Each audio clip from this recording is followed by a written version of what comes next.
This is an important interconference game this afternoon. Working with me is a man who someday should be in the Hall of Fame in pro football, Paul Warfield, a great wide receiver, who right now is the assistant director of pro personnel for the Browns. You work for the Browns, but your job is to know talent around the league, Paul. That's right. And this Green Bay Packer football team is a good one. They've got Lynn Dickey, who's really over his physical problems and doing a great job. And also the Packers, I think, adjusting to their new 34 defense. What about the Browns defense? They've come on.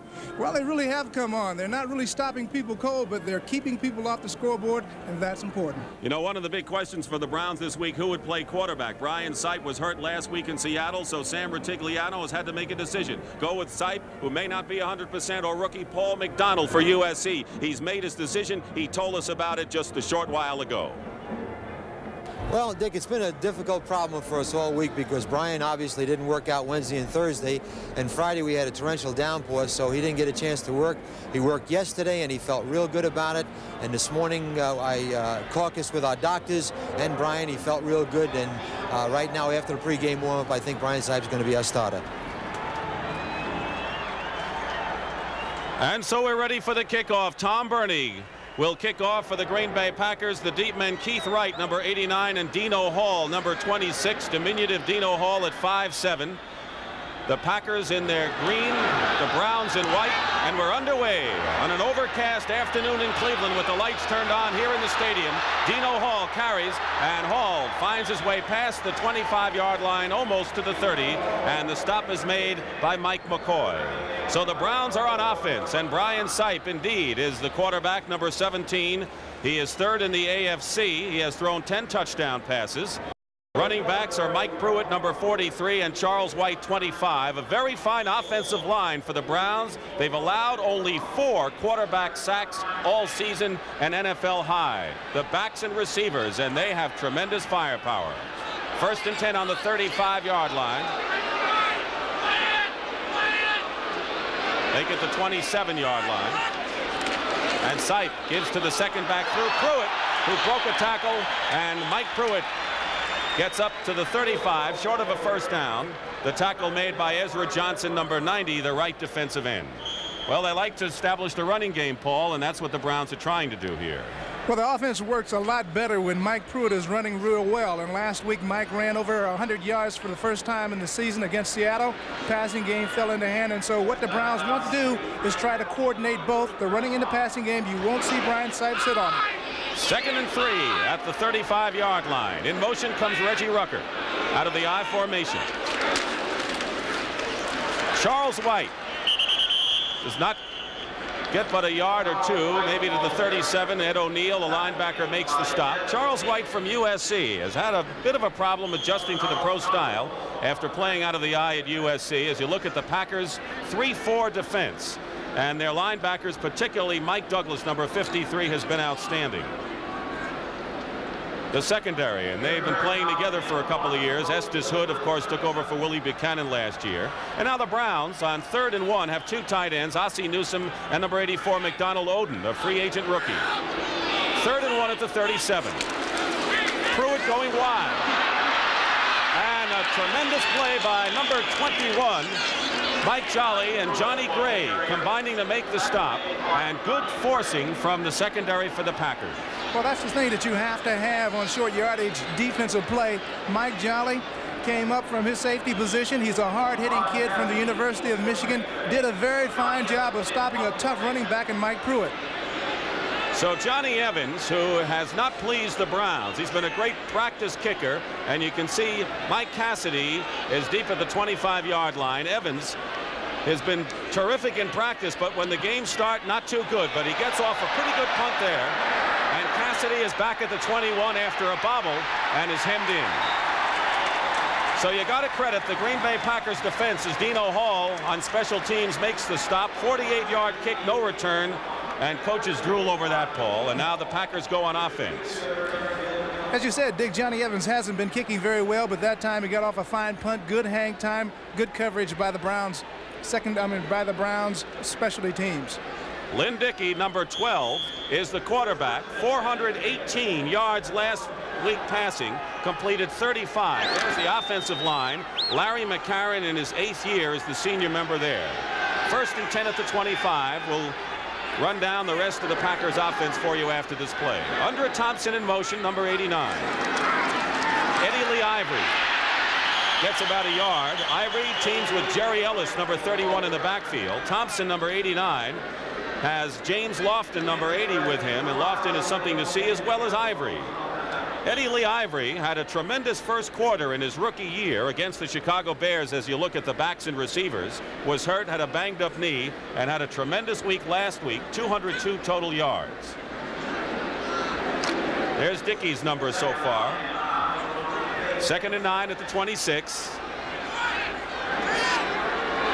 John Thompson, number 83, is in as a third wide receiver, and Jerry Ellis.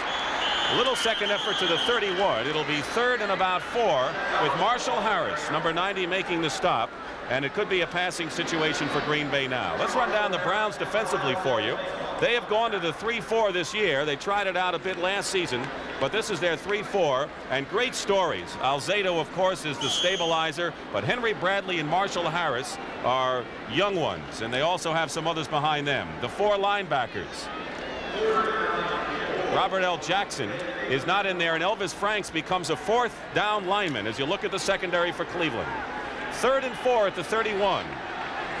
Ellis and Middleton, number 34, in the backfield.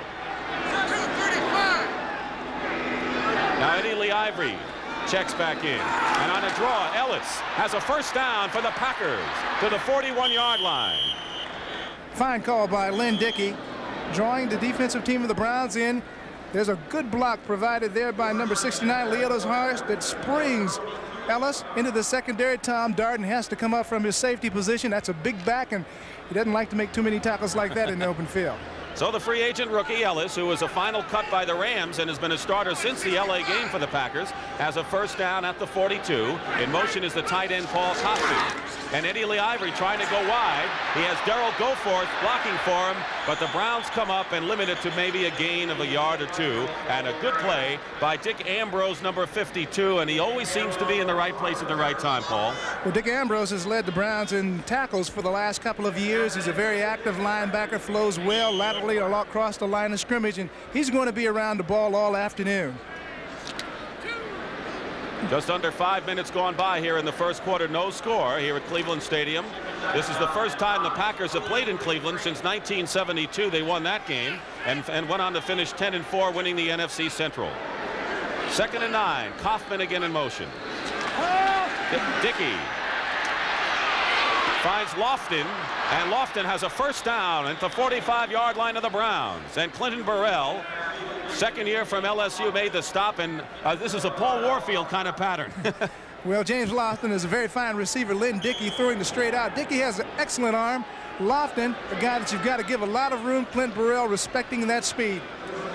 And he's getting that protection up front, Paul. And Lyle Alzado finding it very difficult to get there. He's still fighting, though. He'll be fighting all afternoon. Packers controlling the ball as they did against Tampa Bay, though they managed at best to tie. 1st and 10 at the Browns 45. The pitch to Jerry Ellis. He's hemmed in and thrown for a 3 or 4 yard loss. And forcing the play was Marshall Harris, along with the nose tackle Henry Bradley. Interesting story about number 90, Marshall Harris. He was an 8th round draft choice by the Jets. Walked out of camp because he wanted to pursue an art career. Then the Jets didn't want him when he wanted to come back. The Browns welcome him with open arms. Kind of 2 interesting stories there. Henry Bradley was on the Browns roster last year. He was cut from the squad, stuck around town, driving a truck to sort of eke out a living, was called back to the team late last year. This year, he won a job as the nose tackle. Loss of 2, 2nd and 12 at the 47. Kaufman in motion, a fake draw, and a trick play, and a good catch by Jerry Ellis. Ellis is tackled after picking up about 8 yards. Robert L. Jackson, number 56, the left inside linebacker, makes the play. As you look at Lynn Dickey, who is out almost 2 years with a broken leg, and his comeback is terrific, and Bart Starr has had confidence in him all along, apparently. He's throwing the ball right now for about 70% of his passes completed, and Dickey's doing a fine job. That time he set up a fake screen to the left, double screen to the right, almost broke all the way. Dick Ambrose slowed him up a little bit. 5 defensive backs for the Browns. Ron Cassidy, number 88, comes in as a 3rd wide receiver for the Packers on a 3rd and 7 at the 42 of Cleveland. Here's a rush. They've got him. They blitz. The Browns blitzing linebackers. Dumps Lynn Dickey back to midfield, and all of them came in. Henry Bradley might get credit for that sack, and it'll be fourth in a punting situation. Well, a gambling situation here, but that time it played off. They're running an X on the inside. So fourth down, and David Beverly will kick from his 35, and Keith Wright, number 89. Beverly, who is a 7-year veteran, originally a free agent pick. He had his best year last season, and there is Keith Wright, who has tremendous instincts in running back kicks, Paul. Great feel for returning kicks. Not the fastest guy in the world, but somehow, some way, he makes things happen. Wright at the sideline, can't turn it in, and he's forced out of bounds. Jim Gano is chasing him along with Paul Kaufman. Dick Stockton and Paul Warfield here. First quarter, overcast but pleasant in Cleveland. Brian Sipe has the Browns at the 19, first and 10.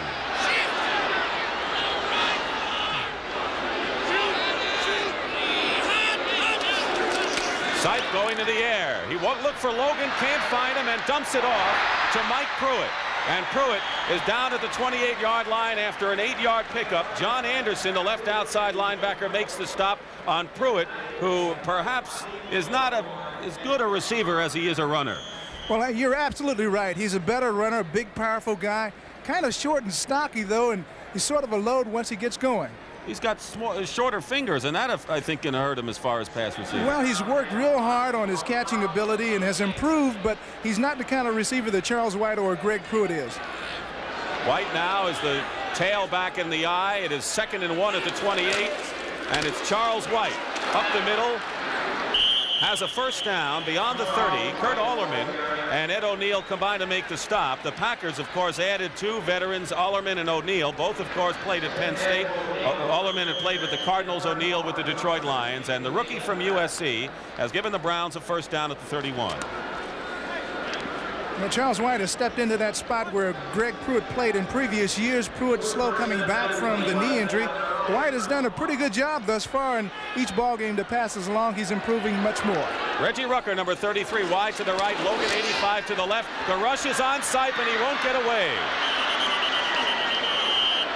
So for a club that has allowed only 4 quarterback sacks, the Green Bay Packers have impressed here, and they had everyone coming in, including strong safety Steve Luke, who ultimately made the tackle.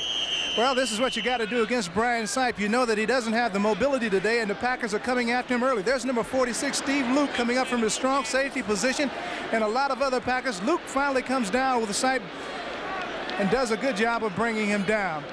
Don't forget, the Browns know that they have the Steelers coming in next week and a chance to tie for the division with a win, and Sipe not 100% getting the call. 2nd and 17 at the 24. Mike Pruitt off tackle to the 27-yard line. It'll be 3rd and about 13, and Mike Lewis, who's playing nose tackle, makes the stop.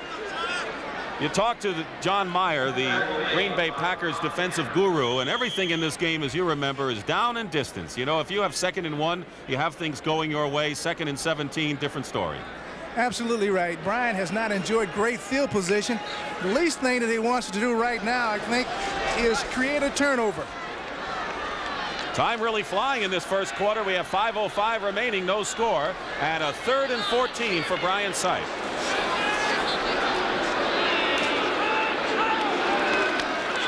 He's got some protection, and Sipe is looking for number 82, Ozzie Newsome, the tight end. And Newsome, who could just as easily be a wide receiver at 6'2", 232 in great speed, has the reception and a first down. Johnny Gray makes the stop, and he had time, Paul. Precisely. Brian had the time to do what he wanted to do, go to Ozzie Newsome running the corner. Ozzie gives another dimension to the Browns' offensive attack. On this 23-yard pickup, look at the offensive line protection. Tom DeLeon, the center. Joe DeLamielleure, an all-pro, has established himself on this Brown offensive line. 1st and 10 at the Green Bay 49. Ricky Feature, 83, has replaced Dave Logan at wide receiver for Cleveland. Sipe again in the pocket, going for Rucker, overthrows him.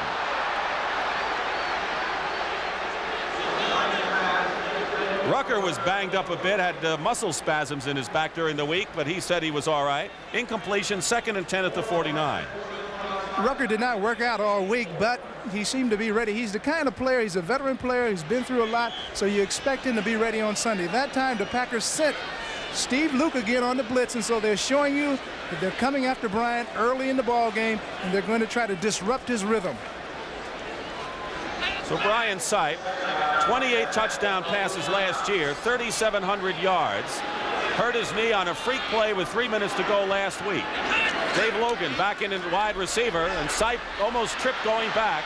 And he's got time, not much, as he dumps it off. And no penalty marker thrown as Ezra Johnson, number 90, first-round draft pick in his 4th year from Morris Brown, finally got to Bryant. Well, that time, Bryant looked like he was looking downfield for Ozzie Newsome. The linemen were dropping back. Newsome was jammed inside, fell to the ground, did not get out into the pattern. Bryant was left holding the football, didn't have the good mobility he's had in the past, and so he was thrown for the sack. Sipe is now 2 for 4 for 32 yards. It'll be 3rd and 10 at the Packer 49. Charles White has Delamolier blocking, but forcing the play. Coming up from the secondary is Steve Luke, and Green Bay's secondary has been exemplary so far. Well, they're a good, hard-hitting group with Steve Luke back there at the strong safety. Also, Johnny Gray, number 24. They call them the Hit Brothers back there, and I guess they do a fine job of supporting on the runs, and Steve Luke showed you why just on that play. Johnny Evans will punt. He can also play quarterback. And one of the things that rankles him, he wishes he could play quarterback a little bit, not on this club, as you saw Cassidy standing at the 12-yard line. A line drive, end-over-end kick. And Cassidy's just going to let it drop. It takes a Cleveland roll inside the 20-yard line. So neither club has threatened thus far. With 3 minutes and 50 seconds remaining in the first quarter, it was a 34-yard punt and no return. Miami's leading Buffalo 7-0, and Washington over St. Louis 7-0. First quarter scores around the NFL. The Packers at the 17, 1st and 10, with 3:50 remaining in the first quarter here in Cleveland. Paul Coughlin is in motion, and they give us to Jerry Ellis, and Ellis was first tripped up by Clay Matthews, number 57. Matthews, a finesse linebacker from USC, a #1 draft choice. The 3-4 defense. Marty Schottenheimer's done a fine job for the Browns, and they went to the 3-4 not for the running plays, but for the pass plays on the idea of blitzing more. Idea of blitzing more, but also to give Robert L. Jackson, who was #1 choice a few years back, a chance to play. Outstanding player. Good. 2nd and 7 at the 20. John Thompson, 83, a 3rd wide receiver, and this time the catch is made by Andre Thompson. At open field for Thompson, and they catch up with him at the 39-yard line of Cleveland. So the short pass, which has been the one thing the Browns have not been able to stop too well this year, and Dickey with the quick release found Andre Thompson, who caught 7 last week, and a big gainer into Cleveland territory. Well, Dickey's looking all the way for Andre Thompson. He gets by the linebacker, Dick Ambrose there, and watch him do a nifty bit of running as he turns Ron Bolton completely around. Thompson, a fine running back out of college, makes a big gainer before Tom Darden and his friends stop him. Well, he was originally a running back, and a 43-yard gain, and the Packers, with the big play so far, have a 1st and 10 at the 37-yard line of the Browns. Play action for Dickey, and Dickey going.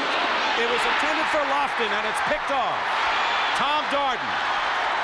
And just a plain old bad pass, and maybe they got the route mixed up because Lofton was open, and it was thrown way past him.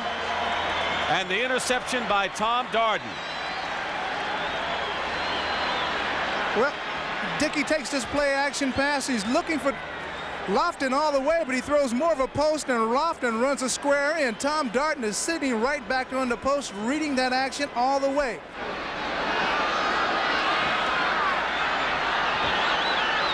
First and 10 now, the Browns at the 33-yard line. 2:18 remaining in the first quarter as Reggie Rucker comes in motion. No score. Mike Pruitt tries to go up the middle and hits a stone wall. That interception by Tom Darden was his first of the year, but more significantly, it is his 41st, and he has now set a Cleveland Browns record for career interceptions, and he was tied with the late Warren Lahr with 40 before he picked that one off. Tom Darden has really done an outstanding job in the secondary. He's a real ball hawk. You usually see him right around the ball. He plays the quarterback's eyes very well.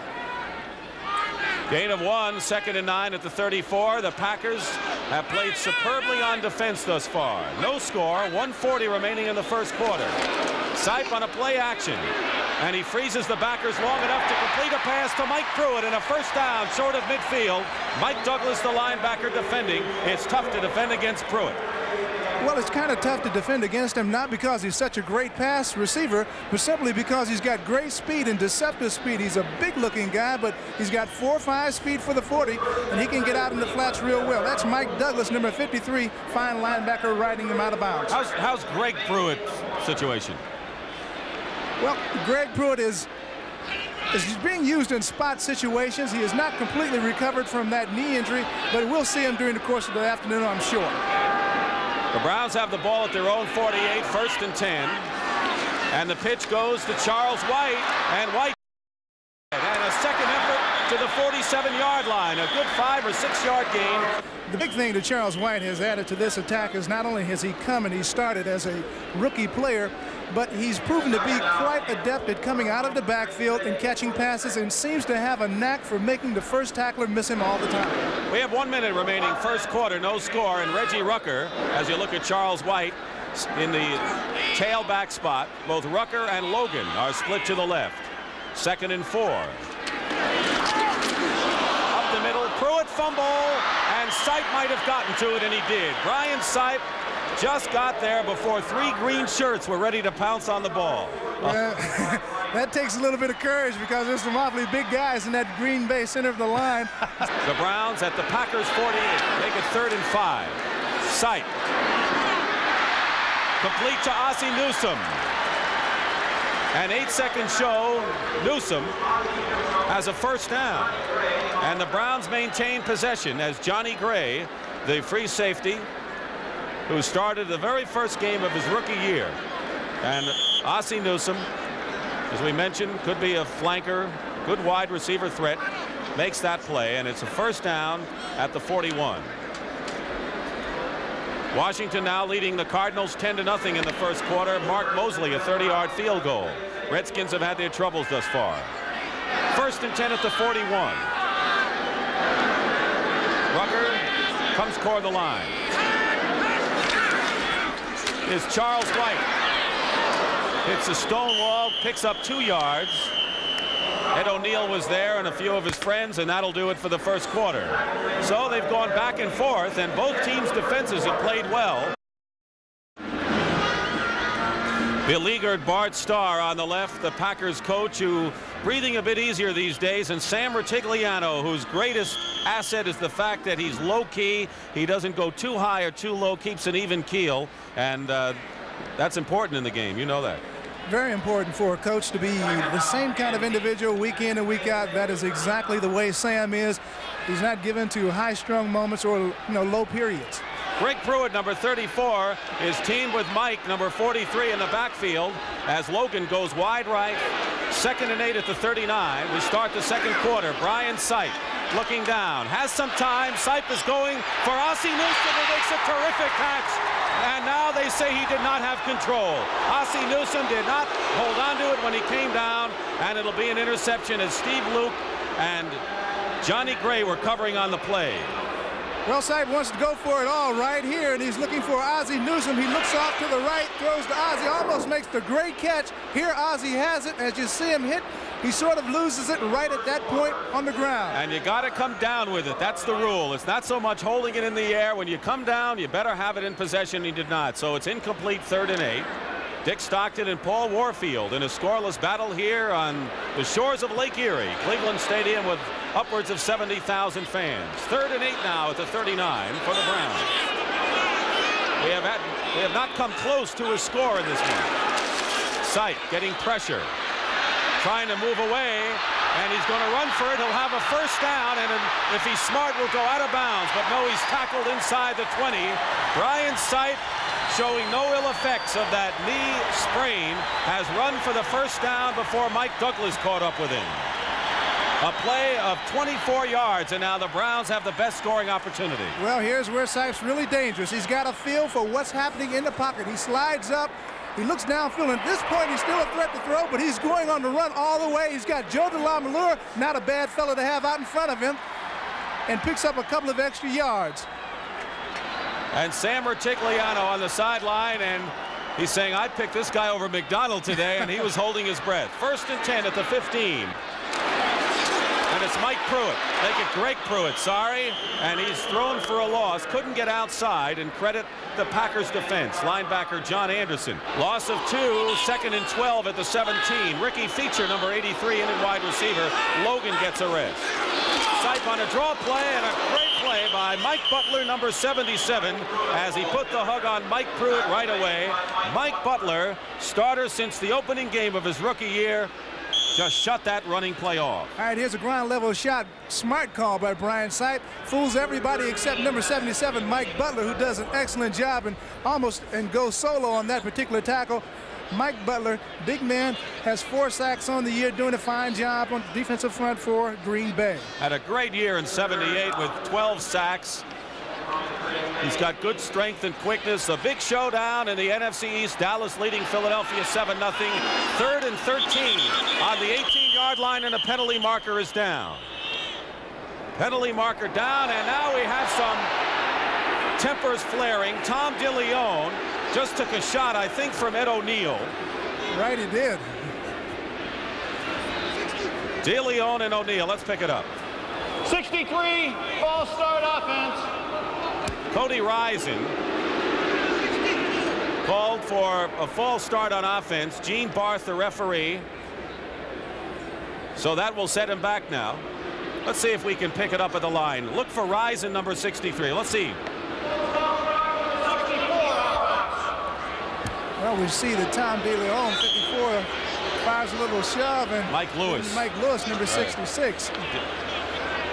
That kind of extracurricular activity could get either side penalized. 3rd and 18 at the 23-yard line.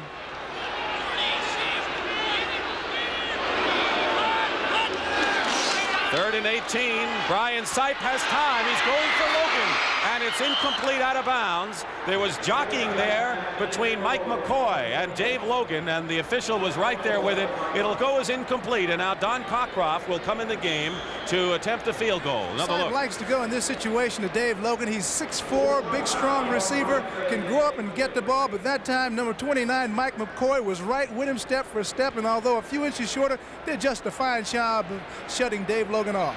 The attempt will be from the 31. Let's call it a 40-yard attempt. And Cockcroft is a perfect 2 for 2, though overall this year he's 6 for 10. Don Cockcroft straight down the middle. It's good. So Cockcroft, who has had all sorts of ailments this year, from his back to his hip to his ankle. So Don Cockcroft, who just kicked a 41-yard field goal, is kicking off right now to Mark Lee, a rookie from the University of Washington and a superb returner in college. And Lee, showing some of those moves, brings it out past the 25-yard line. Mark Lee from the University of Washington. Tackle made by Keith Wright for the Browns. So the Packers go on offense after the Browns scored on the field goal, 67 yards in 12 plays.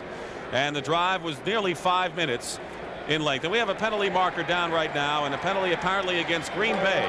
They'll mark it off. That's a tough hole to start out of, Paul. It is. The Packers have enjoyed pretty much good field position here in the first half. This time they'll be backed up inside their 10-yard line. Personal foul, clipping on the run back, number 53, first down. It was Mike Douglas who was clipping, and so now the Packers open up back on their 10-yard line. It will be 1st and 10.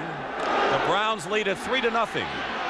We've just gone through 3 minutes here of this second quarter. Lynn Dickey, 6'4", 10th year, and the give is to Eddie Lee Ivory, who gets past the 10 to about the 13 before Marshall Harris makes the tackle for the white-shirted Cleveland Browns.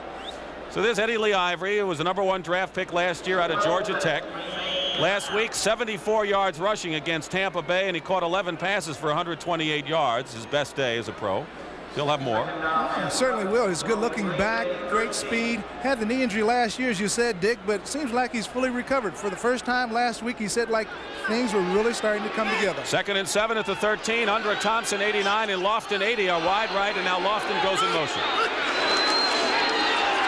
He has time, and Lofton holds on to it, penalty marker down as he makes the reception at the 18-yard line, but the flag is down. Clarence Scott, number 22, converted cornerback, now playing strong safety, was covering Lofton on the play. And we have defensive holding against the Browns. That'll be an automatic first down for the Packers. Officials talking it over with Lynn Dickey. That time the Packers sent James Lofton in motion from right to left. It's a good way to get him isolated and get a man-for-man coverage from the Cleveland Browns. You can bet your bottom dollar that the Browns will be giving Lofton a lot of attention this afternoon, and certainly he merits it. Number 56 defense, first down. Robert L. Jackson, the linebacker, was called holding downfield. It'll be a 1st and 10 now for the Packers at the 18. And you have to say one thing, Green Bay had all those problems, and people said they're the worst team in the NFL, and they are certainly not that at 2-3-1 coming into this game, trailing here 3-0. Kaufman, the tight end, in motion. Play action pass, swings it around to Eddie Lee. Eddie Lee cuts into the 25, and Ivory has a first down. It was Robert L. Jackson who makes the stop, and you saw a little bit of Eddie Lee Ivory cutting in some of the great moves he showed. Watch Jackson's pursuit. Robert Jackson, he's coming onto his own in the 34, pursuing well laterally across the field. He's been a big hitter for the Browns all year. Eddie Lee Ivory got a good block from Leotis Harris on cornerback Ron Bolton on that play to spring him inside before Robert Jackson made the hit. Undra Thompson wide right as you look at Dickey coming up to the line. He came over to the Packers from the Houston Oilers in 1976 in a trade. Ivory again up the middle, gets perhaps a couple. The New York Jets against the Seattle Seahawks in a game at Shea Stadium in New York this afternoon. Seattle leading at 3-0. The Packers with 569 yards against Tampa Bay was the most they've picked up since they chalked up amazing 628 against the Eagles back in '62, 32 first downs. So they're moving the ball, but the question is they're not getting the points. That's right. They're doing what old Green Bay teams have done in the past, that is ball control, but you're right, Dick, they've got to put points on the scoreboard. Lofton in motion, 2nd and 8 at the 32. Dickey has the time. Ellis drops it finally. Jerry Ellis. And that was a tough play all the way around. He kind of tried to just dump it off and over a defender. Well, Dickey looked like he was going for Lofton again, who had started in motion from left to right going across the screen. Couldn't quite find Lofton. There's Lofton. He's going to cut into the sidelines. Does not have very much room to work with. Ron Bolton moving up on him. Dickey pulls up, drops the ball to number 31, Gary Ellis, and saves possibly another interception. 3 wide receivers for the Packers as Cassidy, number 88, comes in, and 4 down linemen for the Browns who show blitz. And they don't. And Eddie Lee Ivory is piled at the line of scrimmage. And a great play by Henry Bradley, the nose tackle. As you mentioned, Bradley, who drove a truck after he was cut, hung in there and finally came back to show what he could do. Look at this play. Well, he's doing a little bit of truck driving right there on a pretty good back and makes a big play for the Browns as they stop the Packers in this situation. Henry Bradley, the nose tackle, and now you're looking deep as Keith Wright for the Browns at the 30-yard line. Dave Beverly will punt for the Packers. Dickey now is 4 for 6 for 72 yards and 1 interception. Wright back at the 26. Still on his feet. And finally brought down by number 62, Buddy Adelette, from the University of Alabama. We have 9 minutes and 13 seconds remaining in the first half. The Browns lead at 3-0 on Cockrock's 41-yard field goal early in the second quarter. Dick Stockton with Paul Warfield, who's a magician on this very turf for the Cleveland Browns for many years and then later with the Dolphins. Mike Pruitt, number 43, and Greg Pruitt, 34, are the setbacks for Cleveland. And it goes to Mike. Barrels up the middle to the 36-yard line. Charles Johnson, the nose tackle, number 99, makes the stop. As you know, the Packers had a problem. They did not sign Bruce Clark, their #1 draft choice out of Penn State. They wanted him to play nose tackle, and of course he wasn't happy with that. They had problems with his agent. He went up to play in Canada, and John Meyer, the Packers coaching staff, said you're going to see a little bit of George Cumbie today, who was also taken on the #1 round. Cumbie from Oklahoma, fine pass defender and a good man for the Packers for the future. 2nd and 6 at the 37. Sipe deflected and incomplete. Let's see who made the deflection on the pass intended for Ozzie Newsome. John Anderson, the linebacker, got good penetration, and tempers flare up again. Yeah, it looks like it's going to be that kind of afternoon. These two teams haven't played one another in a long time, and it used to be sort of a traditional rivalry when there was the old NFL. Unsportsmanlike conduct, 99 defense, offsetting fouls. Charles Johnson and Robert E. Jackson, I believe, have been called for unsportsmanlike conduct, offsetting personal fouls, which is really a message there, I guess, from Gene Barth. Let's have enough of that. Well, the officials are saying, hey, gentlemen, this thing is not going to get out of hand here today, and so he's setting the tone right now. It'll be 3rd and 6 at the 37-yard line. The Packers have 5 defensive backs in there now with 2 linebackers. 3rd and 6 for Brian Sipe. Sipe has time, and it's batted up in the air, and I think it might have been Mike Lewis, who came in as a 4th down lineman for the Packers, the 11-year vet from Arkansas A&M, and they've been managing to get a hand on some of Brian Sipe's passes in this series. Well, Sipe wanted to go underneath in the coverage that time. He was looking for Greg Pruitt, who swung out of the backfield on the right. He hung with Greg all the way, tried to dump the ball to him, could not get it over the outstretched defensive lineman's hands. Evans doing a little bit better today than he has all season. Will punt from his 20-yard line, and Ron Cassidy will be deep for the Packers at his 30. There's Cassidy.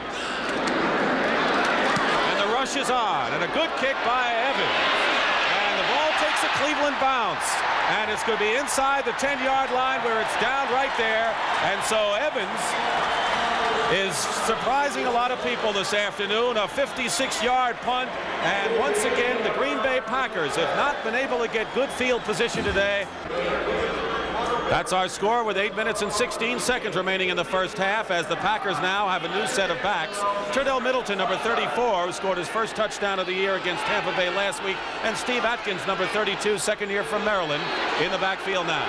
Lynn Dickey on his own 8-yard line, and the call goes to Atkins, who gets a couple, and that's all, before Marshall Harris stops him. Atkins had his best game against the Cincinnati Bengals, and perhaps finally is learning how good he can be. He was switched from halfback to fullback this year. Fine running back. He's got good speed, big, strong guy, and so it's just a matter of finding yourself, and it takes a little bit of time for young backs to get the feel of running in professional football and following their blockers, and I think that he's starting to come into his own. Picked up 3, 2nd and 7, the ball at the 11 now. In motion comes Undra Thompson, number 89. Turdell Middleton piled up again, and the Browns are hungry. Charlie Hall, the veteran linebacker in his 10th year, makes the stop on Middleton, who 78 gained over 1,000 yards, and this is an aroused Browns defense, Paul. Good defense, playing better and more coordinated defense every week. Number 59 there, Charlie Hall, the old pro of the group, has been here for 10 years, plays flow play real well, does a great job. Elvis Franks, number 94, a 5th-round rookie from Morgan State, comes in as a 4th down lineman as Robert L. Jackson comes out. And the Packers have Thompson wide right, and Lofton way over to the left side. 3rd and 7 at the 11, a running play. Steve Atkins won't go anywhere, and it'll be 4th down, and now the Browns are looking for possible Sterling field position as Atkins has stopped Clinton Burrell coming up from his cornerback position. Well, defense did the job right there, and the Browns are trying to create some momentum. Sometimes that's what it takes. Good, inspired defensive play that can go in there and stop an offense cold. That time the defense did the job. Philadelphia on the board, as you saw there. 7-3, Dallas leading, and Dave Beverly will kick from his goal line, and Keith Wright, who has been outstanding as a returner this year, will be at the 45. Buddy Adelette, the rookie from Alabama, on the snap. Good kick by Beverly. Couldn't ask for a better one. And Wright is back inside the 35. He's hemmed in, going nowhere. And once again, the Packers with superb kick coverage. Mike Jolly makes the tackle. And I'll tell you, Dave Beverly got him out of a tough situation right there. Certainly did. It was a very fine punt. Back in Cleveland Stadium, the Browns lost their opener to New England, then lost to Houston. Thought they were in trouble, but came back with wins over Kansas City and Tampa Bay.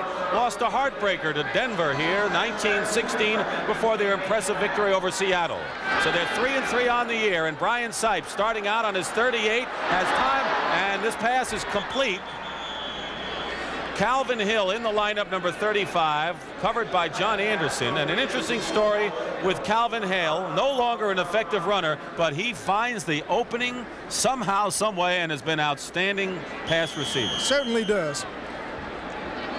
We're going to see the blocking here on Johnson. DeLeon, the center. Well, that's Tom DeLeon right in there, and he's getting a little help from number 65.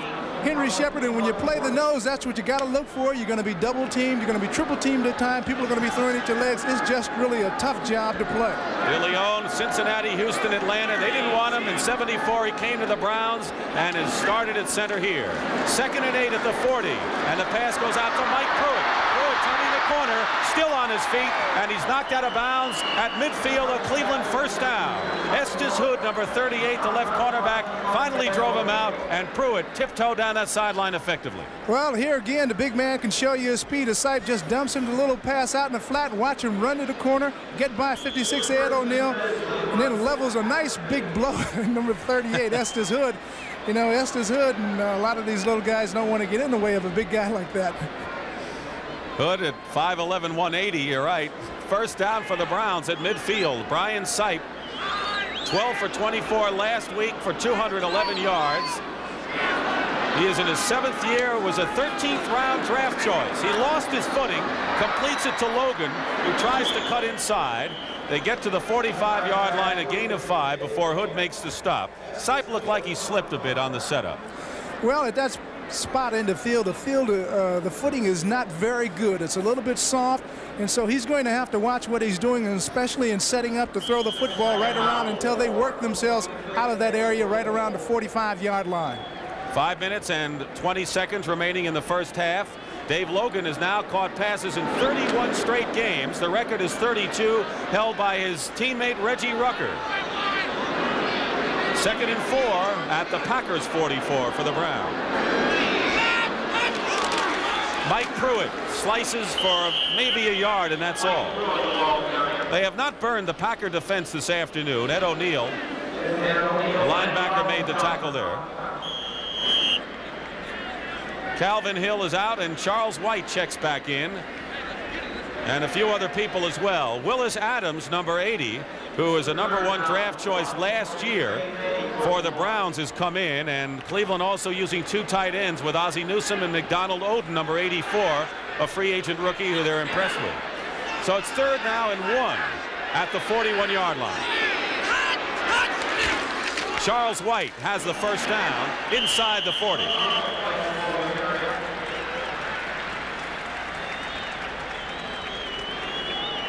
Good, tough inside runner White has proven to be. For a little guy, surprisingly, he's proven that he can run the inside traps and run inside of guard and tackle. He's a very durable little player. That's one of the reasons why he was taken on the 1st round by Cleveland, and thus far has proven to be an effective runner. White comes out, Calvin Hill comes back in. Situation substituting, the new mode in the NFL. 1st and 10 for the Browns at the Packers 39. Score is 3-0 in favor of the Browns. Play action and the rush, and a lofted pass, and we're going to have pass interference on the Browns in the pass intended for Calvin Hill. And what made it pass interference is that the defender was waving his arms. If he had not waved his arms, he would not have been called. But that is the criterion on that kind of play. You'll see the defender waving his arms in front of Calvin Hill with the back to the line of scrimmage. Defensive pass interference, number 56. Ed O'Neill, the linebacker, and he was waving them. All right, Calvin Hill, the situation sub, situations pass-wise, he goes in, sight, little pressure. Watch O'Neal's hands come up right there. Calvin, very smart, stops and does not try to go any farther, makes O'Neal run right into him. Very smart play by Calvin Hill. Sipe got rid of it in a hurry. Mike Douglas was pressuring him, so it's first down at the 20-yard line, and Bryant's in trouble looking for a receiver. He has a lot of time, and he throws it away, intended for Rucker, but outside of the end zone territory. It'll go incomplete for Brian Sipe. Just at the last minute of that last play did O'Neal put his arms up. If he hadn't, he would not have been called. That's right. The play that we just saw there with Brian Sipe, the Packers secondary did a remarkable job. When a man has that much time back there in the pocket, can move around, and still they have coverage on the receivers downfield, the guys back in the secondary for Green Bay have got to be doing an excellent job. It'll be 2nd and 10 for the Browns at the Packers' 20-yard line. We have 3 minutes and 25 seconds remaining in the first half. A Cockroft field goal early in this period has been the scoring, 3-0 Browns. Calvin Hill, 35, is back there with Pruitt, 43. Quick toss, and it is Logan, the intended receiver, and he can't hold on to it.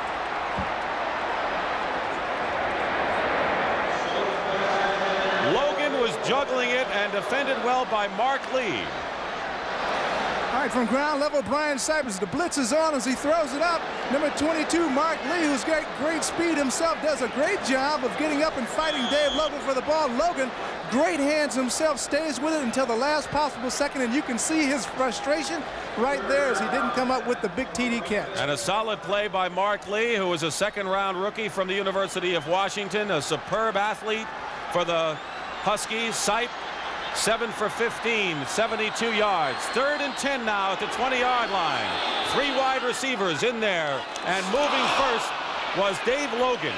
And the pass intended for Rucker is complete and out of bounds, but the penalty marker down, and I think Dave Logan moved, but we'll check and see. 3rd and 15 now at the 25, and that'll affect field goal position now as Sipe is back. Pressured, penalty marker down, and the pass is incomplete, intended for Ozzie Newsome, but a penalty marker is down at the 5-yard line. Mike McCoy and Steve Luke defending. Could get interference call on number 29 because he had his hands on Ozzie Newsome out of the 5-yard zone. That's it. It would be an illegal chuck if that's what it is, and Mike McCoy would be called for it, and it would give the Browns a much-needed automatic first down. They've got it at the 20. Illegal contact, 29 defense, first down. So the Browns in a good spot here. 1st and 10 at the 20. Sipe has time, lofts it over the middle to Newsome. Incomplete, and he tried to make a one-handed catch at the goal line, and he was free. They use him as a wide receiver. He's got that kind of speed. Well, that time Sipe was trying to hit him down the middle. The Packers going to the zones to the outside. Newsome outstretched trying to reach the ball, just can't quite come up with it. We told you about George Cumby, the linebacker. We have another penalty marker down. He was defending. We've got offsetting, continuous action, unsportsmanlike foul. 65 offense, 99 defense. The down counts. Charles Johnson of the Packers and Henry Shepard of the Browns, the left guard on offense, called for unsportsmanlike conduct. That's the 2nd time in the ball game that we've had that kind of offsetting unsportsmanlike calls. The down will count, and it'll be 2nd and 10 as you look at the Green Bay defense with Charles Johnson, number 99, the nose tackle, and he's going to come out. Calvin Hill also is out for the Browns, and Charles White comes back in, and McDonald Oden, number 84, is the new tight end as Newsome gets a breather. 2nd and 10 at the 20 for the Browns. 3:02 to go first half. 3-0 Cleveland over the Packers.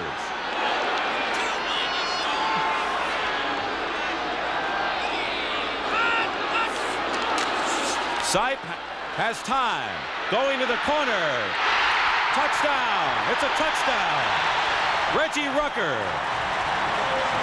Reggie Rucker has caught the touchdown pass, his 2nd of the season, and the Browns have moved up 9-0. Well, Reggie, and another penalty down at the line of scrimmage, so hold the phone. And it apparently is against the Browns. You see that it is, and a big TD is nullified, Paul. 63 offense on a hold. The guilty party is Cody Risen, who played so well against Jacob Green and the Seattle Seahawks last week, holding. Well, those things happen, and Cody Risen certainly feels very bad about it, but that's the kind of situation in which you cannot have an infraction occur when you're going for the 6-pointer. As an old coach that I formerly played with, a few years back, Blaine Collier says you never know when the big play is going to occur. That could be a big play. It's 2nd and 20 now at the 30-yard line. The Browns thought they had a touchdown. He dumps it off to Mike Pruitt. Penalty marker down. Pruitt on his feet inside the 20 to the 16-yard line, but a penalty marker is down. And this game is rough indeed, and the officials, it's a holding call against Cleveland. So now the Browns figured they had the touchdown, may come away with no points, Paul, because they're out of field goal range now. Well, they're out of field goal range, and they're just a long ways away from picking up the first down. The penalties and the infractions will just kill you. That's something that Sam Rutigliano talked about last week. We'll continue that point. Holding, 73 offense, still 2nd down. Well, Doug Deacon was holding this time. It is still 2nd down and 30 now, and the ball back at the 40-yard line. And Greg Pruitt checks in for the Clevelanders. There have been penalties on 4 of the last 5 plays.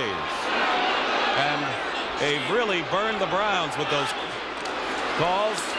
Sipe trying to get some of the real estate back, and he has Mike Pruitt, who's hit, gets away from a defender, and is down at the 30-yard line. Well, they picked up 10 quickly there. I'd like to pick up the point in which I was talking about penalties. Penalties just kill an offensive team's effort to move the ball downfield. Sam Rutigliano said one of the reasons why Cleveland played so well against Seattle last week is they kept their number of infractions down to 4 for the ball game. And we've seen 3 right here on this drive. 2 minutes 15 seconds remaining in the first half. The Browns have the ball at the 30-yard line. It'll be 3rd and 20. And this is an important play for Green Bay's defense, because if they can get away with no points on the board, that could help them in the locker room at halftime. And don't forget, they'll still have a shot on offense. Greg Pruitt and Mike Pruitt, the setbacks. Sipe to try to go to the air. He lofts it over the middle of Rucker, and Rucker has it at the goal line. Reggie Rucker, despite Estes Hood and Johnny Gray defending, turned around to make a brilliant catch and a 1st and goal for the Browns. Well, Reggie Rucker's been the guy that they've called upon time and time again, who makes the big catch. That time he made it, took it all the way down to about the 1-yard line. He's done that thing for the last several years here in Cleveland. Well, that's how far the Browns have to go to add to their 3-0 lead, and they're going with the 2 tight end alignment of Newsome and McDonald-Odin right now. 1st and goal at the 1. A big clutch play, Paul. Well, it's a big play, and as I said, Reggie Rucker has been known for making those kind of plays, but it's also the kind of play that sort of destroys the morale of a defensive team when you have an offensive team backed up after penalties, and all you have to do is just limit them to short yardage, and now they're knocking on the door for a touchdown here. Let's see what happens. Well, that's our, we've had our 2-minute warning, and they now move up tight on the line with 2 tight ends. Charles White and Mike Pruitt, and White goes in motion. Goal line play. Pruitt is in for the touchdown. Mike Pruitt has scored his 3rd touchdown of the season, and the Browns lead it 9-0. It took some work, but I'll tell you one thing, the Packers could have gone in that locker room sky high after the developments following the penalties. Instead, the Browns are sailing with a 9-0 lead on Pruitt's score. All right, here's a ground level shot. Brian Sipe barking out the signals, and he gives it to the big man, who just plows straight ahead and rams it right across the end zone stripe into the end zone for the touchdown. Don Cockcroft will attempt the point after. He's been successful 13 of 15 times.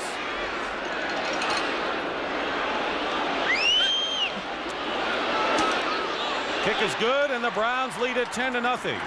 But with 1:57 seconds remaining in the first half, Paul, I would have to say, following that 62-yard 12-play drive by the Browns, that the Packers can kind of right things if they can get on the board before the end of this half. They have 1:57 to go. If they can have decent field position following a kickoff and Dickey can get them on the board, they'll be in pretty good shape going into the second half. That'll really change the perspective of this ball game if Dickey can move his club all the way downfield and put some points on the board. Right now, the Browns have a 10-0 lead. That's by no means a great lead in professional football, but it would be a lot closer if Dickey could put 7 or 3 points on the board. So it's going to be interesting to see how he moves his club down the field. Of course, the Browns can't have a letdown in a situation, and most clubs in the National Football League move well in 2 minutes. You know, on paper, Paul, the Browns are the stronger club coming in this game, but, you know, the Packers have played them very tough so far. A couple of breaks have gone against them. They haven't been able to move the ball. The field position has been bad, but the Packers are definitely a respectable club out here. Well, the Browns defensive coordinator Marty Schottenheimer, who formerly worked for the Detroit Lions last year, said that this is a tough ball club, and they've proven to be that exactly here today. They haven't given up a thing, and they're playing against one of the better offensive clubs in Cleveland in the AFC. And Bart Starr, who we just saw there on the monitor, has to be very proud of his group, and he's been very proud of the way that they've performed in the last 3 weeks. Cockcroft will kick off. 1:57 remaining. The Packers have 2 timeouts remaining. They used one of theirs just before the 2-minute warning. And now they're going to line up on one side. And Cockcroft is indicating a possible onside, and he kicks a high end-over-end to Mark Lee, who has a running start at the 15. Lee up the middle, puts his head down, and gets to the 27-yard line. And let's see what Green Bay can do from there. They haven't had any kind of field position thus far today. Clifton Odom makes the stop. So Dickey comes out, 1:55 remaining in the first half, 10-0 the score. So while Green Bay has improved defensively as far as giving up points are concerned, they've really had gained a lot of yardage the last 2 weeks, but they haven't scored that much. 14 in each game. Turdell Middleton 34, Jerry Ellis 31 of the setbacks.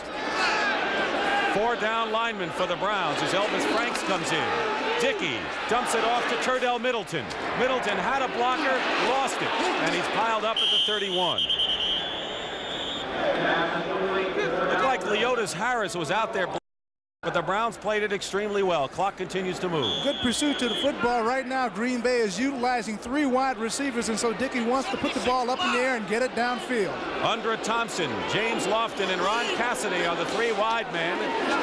2nd and 6 over the middle to Turdell Middleton, but he's hit immediately, and Robert L. Jackson, number 56, made a key play there. Clock continues with 1:15 to go. The Packers 2 timeouts remaining, trailing 10-0 as you see the time. Dickey has to go downfield. Middleton again at the 40. And he's down at the 43-yard line, and under a minute to go, and now the Packers will use one of their remaining 2 timeouts. Clay Matthews defending along with Ambrose, and now Dickey will confer with Bart Starr. So Green Bay's strategy obviously was pick up some short yardage quickly, and with about a minute to go, get close to midfield, but they're still about 8 yards away from that. Well, I think he's going to have to change his strategy, and Dickey might be talking that over with coaches Bart Starr, head coach, and assistant coach Zeke Bradkowski right there. He's going to have to change his strategy, and I think throw a little bit deeper in towards the sidelines if he wants to get into field goal position or to put 6 points on the scoreboard. And of course, you wonder why quarterbacks don't quickly go downfield for the big chunk of yardage first and then try to nibble away instead of nibbling early. Well, there are a lot of people that are hanging back in the secondary. The linebackers are taking real good drops, but he's going to have to gamble a little bit. But the safest place to throw the football in this situation is towards the sidelines. Make sure that if you got to throw it towards the sidelines so the defender can't get it, and if you can, throw it out of bounds. Lynn Dickey, who completed 14 passes in a row in one stretch last week against Tampa Bay, has talked things over with Bradkowski and Starr. 59 seconds remaining in the first half. 1st and 10 Green Bay on their own 43, and they have 1 timeout to go.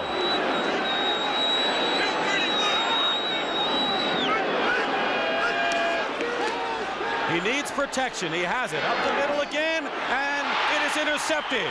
Middleton had it and lost it to Charlie Hall, and the Cleveland Browns have intercepted the pass to end that threat. And for Charlie Hall, his first interception of the season, the veteran, solid, dependable outside linebacker. In the strategy, they still went to the back. Well, they're still trying to go underneath the coverage, and when you throw it in there, and if there's going to be juggled, that's a danger area. Charlie Hall and both Robert L. Jackson was right there. Middleton tipped the ball up in the air. Charlie Hall came down with it. Now the Browns have it. 53 seconds left, and they could put some more points on the board. That's right. They're in Green Bay territory at the 47. And I guess the Packers wanted the short pass to the backs and hoped they'd get loose and run for about 10 more. Greg Pruitt and Mike Pruitt the setbacks, and now the Browns have a shot, and they have all of their timeouts remaining. 53 seconds to go in the half. Sipe, and he's going for Mike Pruitt, and Pruitt has it down the middle inside the 5. Greg Pruitt with the reception. That's Greg Pruitt with the reception, and Brian Sipe with a big pass play, and Cleveland can see another touchdown in the offing right here. Well, that's a big play for Greg Pruitt, who hadn't played very much during this season. And the little guy that time showed that he still has some speed. Nice catch over the shoulders. 49-yard pass play. And a timeout with 40 seconds to go. And the two tight end alignment in there for the Browns. Calvin Hill goes in as well, and here is it right up the middle. He was open. He found the seam, as they say. Greg Pruitt went right down the seam. You'll see him in the screen right there. There he is, wide open, catch over the shoulders, running well. Up to this point, Pruitt has not really run well during the course of the season, has been hobbled by that knee injury, but he's starting to come back. Well, they thought that he might be able to be ready last week, but the game was played on the artificial surface in Seattle. They didn't want to take any chances with that, and so they wisely let him stay out another week and play on the softer grass here in Cleveland. But Greg Pruitt comes back impressively here. This is his first 5th pass reception of the season. A big one for the Browns, who have 1st and goal at the 4-yard line, and they are leading 10-0. Cockroft with a 41-yard field goal early in the second quarter, and Mike from the yard with just under 2 minutes remaining. Calvin Hill, the deep back, Mike Pruitt, and now they move into the split back formation. 2 tight ends. Play action, and Sipe going and throws it away. He had no one open. He wanted to go to Calvin Hill, who was covered, and he wisely threw it out of the end zone. Well, he had Calvin Hill going deep into the flat, but Calvin Hill was covered very nicely by Estes Hood going into that corner. So Sipe, as you said, Dick, wisely took a look, saw what the situation was, decided to throw the ball away rather than have an interception. Brian now is 10 for 20 for 155 yards. 2nd down and goal at the 4. Rucker and Logan in at wide receiver, so the second tight end comes out for Cleveland. Sipe passing, and no flag. It was intended for Newsome, but he fell down on his own accord. John Anderson was covering, so the Packers have defensed the Browns perfectly on 2 goal line plays, and now it is 3rd and goal at the 4, and the time shows 29 seconds. The Browns with 2 timeouts to go, and they'll go back with the dual tight end again. Well, Sipe wanted a little more time. He was flushed out of the pocket on that last passing play. Had to throw it hurriedly to Ozzie Newsome, who was breaking to his right. Ozzie had to try to adjust to the ball that was thrown more to the center. Couldn't quite make the adjustment under the circumstances. Bootleg plays have been popular in situations like this with some clubs. Sipe has time, and wide open is Ozzie Newsome, and he doesn't make it to the goal line. Ozzie Newsome is tripped up, and a brilliant play, I think, by Mike Douglas, and it'll be 4th and goal at the 1. Mike Douglas saved a touchdown. Well, that was really a big play by Mike Douglas for Green Bay. Sipe did a good job play action faking the pass. Here it is, a ground level shot. Here's Brian faking it. There's a cornerback, number 29, McCord, coming in, pressuring Brian. He throws a Newsome out in the flats. There's number 53, Mike Douglas, who comes solo, makes the tackle on Ozzie Newsome, stops him just shy of the goal line. The ball is about on the 1. He has been the Packers' best linebacker this year. He had something like 10 unassisted tackles last week against Tampa Bay. He is a 5th-round draft choice in his 3rd year from San Diego State, and he saved a touchdown. You're looking at number 53, Mike Douglas, stepped into a starting spot when John Anderson broke his arm last year and is apparently in for good in that 3-4. So the important numbers to know: 14 seconds to play. The Browns, having called a timeout, have 1 remaining, but really it's 4th and goal at the 1, and it's all right here. Well, this could mean the difference in a lot of points, and Sam Rutigliano has apparently elected to allow the offense to go on and try to get the touchdown. That shows that the coach has his confidence in his offensive unit. Browns could go up perhaps by a score as much as, well, about 17-0 here. Charles White is back in there to team with Mike Pruitt. 2 tight ends remain, and it's 4th and 1, and you'll see it.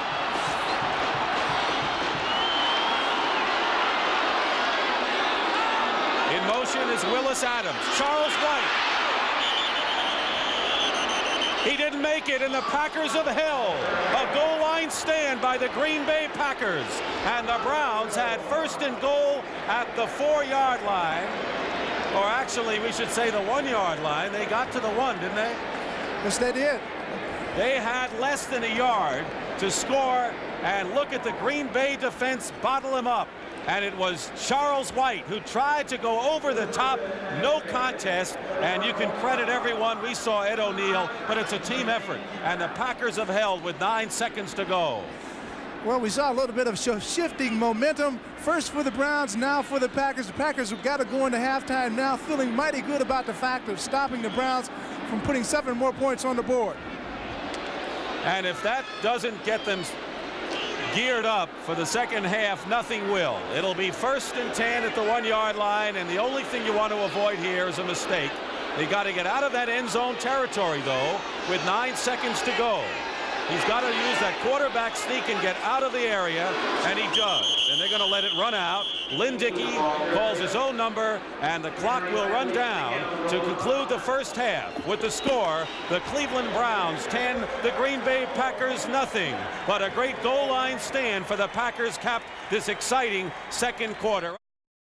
We had a scoreless first quarter here at Cleveland Stadium, and then early in the second period, Don Cockcroft kicked a 41-yard field goal to give the Browns a 3-0 lead. That was 3 minutes into the second quarter. And then the Browns apparently thought they had a touchdown on a score from Sipe to Reggie Rucker, but they was holding on the play, and then all of a sudden all kinds of things happened. And on a 3rd and 20 at the 30-yard line, Brian Sipe hit Reggie Rucker for 29 yards, and Mike Pruitt went over from the 1 to make it 10-0 with less than 2 minutes to play. It has been a tight game, and I think that both defenses have played very well, and it's the kind of a game, Paul, I think that if there's a break, it could turn things either way. But we're going to take a look at some highlights if we can. But as we talk here, in the booth, let me ask you this question. The Packers have not been able to do what they have to do to score, and that's what they're, going to have to do that they haven't been able in 3 games. Well, the Browns have had ball control, and they've had the Packers backed up in their own territory, and Green Bay really hasn't been able to get its offense moving the way I think it wants to get it moving. Packers are a little bit behind. They're going to have to play a little bit of catch-up ball. I think they're going to have to take a few more chances offensively. In other words, you think Dickey should go deep a little bit more, maybe try to throw the downward field pass more, not so much the flare pass and the short pass? I think that they have to go down field deep a little bit more to Thompson and also to Lofton and get away from the percentage passes if they're going to get back in this ball game. All right, let's take a look at the big defensive play of this game. There have been several, but this was the big one. 4th and goal at the 1-yard line for the Browns, who had 1st and goal following a pass to Greg Pruitt, and here is the way it happened. Charles White was stopped cold by the Packers. Well, the Browns have dominated the game statistically, which means absolutely nothing, because we were talking about how much the Packers have done yardage-wise but not scoring. And there you see what it's all about. 11 for 22 for Brian Sipe, and Dickey has been very conservative, Paul.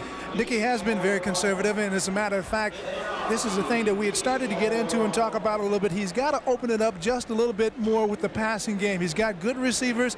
He's got a good arm himself, Dickey does. And so he's got to be a little bit more aggressive in throwing the football downfield. I think the game has changed. I don't think it's a conservative game anymore. I know we were talking about the old Packers and the way they play. They didn't have the material really for this kind of style. And I think if you look at the real successful teams, they're the teams that go deep. I think that they've got to use Lofton deep. They've got to let the Browns know that he is a deep threat. And they just can't play the conservative, short passing, running style all the time. That's not the way the game is now.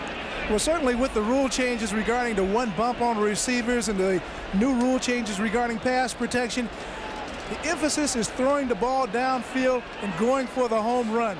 Now, you can use a conservative ball control type offense, but in the end, it's usually going to get you beat because one play can go 80 yards, can take you out of a ball game. Yeah, you've got to do things differently. As you look at Brian Sipe, you got to pass when they think you'll run and run when they think you'll pass and keep them off balance. And in this game, if you're going to be too predictable, you're not going to put too many points on the board.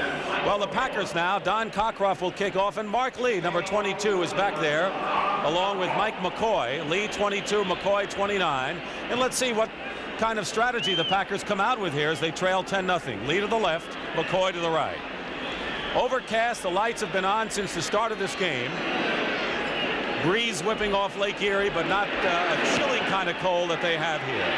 End over end line drive kick, and it's Lee at the 5. Breaks one tackle, and then he is collared at the 27-yard line by McDonald Oden. So the Packers are on offense, 1st and 10. They were held scoreless in the first quarter and never really had good field position, nor did they threaten. Well, right now they're starting at right about the 28-yard line. That's good field position. Lynn Dickey shouldn't feel pressed in getting his offense into play, and so he's got good room to move with. Let's see what he puts together, and let's see what the Packers have talked about during halftime and how they're going to come out offensively in the second half. Jerry Ellis with 17 yards carry and a 4.3 average was their best rushing as Andre Thompson comes in motion, number 89. 1st and 10 at the 28. Pitch goes to Ellis. He fumbles. And the Packers have held on to it. Jerry Ellis fumbles the handoff. And I guess if there's one thing you don't want to see on your first play in the second half, it's that can really turn a game around. Ellis never really gets the handle on the flip, but he has good presence of mind as he's looking for that football and beats Clarence Scott, number 22, to it. And that could have been a big play, and that could have really turned things around in this ball game. They lose 3, 2nd and 13. So they start the second half off with a running play, and now it's 2nd and 13, and they've got to be careful. Lofton wide left, Thompson wide to the right. Dickey passes, incomplete, intended for Lofton, and Clinton Burrell, number 49, defending on the play. Good defense by the second-year man from LSU, who moved into the starting spot as Lawrence Johnson was injured for the year, and Oliver Davis had been the starter for 4 years. Well, we were just talking, that's the thing that they've got to do. Look downfield for guys like Lofton and Thompson. That time, Lofton was being double covered in the Browns secondary. Burrell was getting some help from free safety, number 27, Tom Darden. But nevertheless, it's tough to throw the ball downfield, but that's exactly what Dickey has to do. 4 down linemen. Elvis Franks, number 94, in for the Browns. We have a 3rd down and 12 at the 27. In motion is Lofton, and here comes the pressure, and they hold him out. The pass is complete at the 32-yard line, but they're way short of a 1st down. The tight end, Paul Kaufman, makes his first catch of the day. Again, tempers flaring, Charlie Hall defending, and it'll be punting situation now. And the Packers are flat as a tire as they start the second half. Well, a completion for about 5 or 6 yards in that situation doesn't do you one bit of good. You just turn the football over, and so, you know, it's really worthless. David Beverly will punt. Buddy Adelette will do the snapping, and Keith Wright, number 89, is standing at his 26-yard line.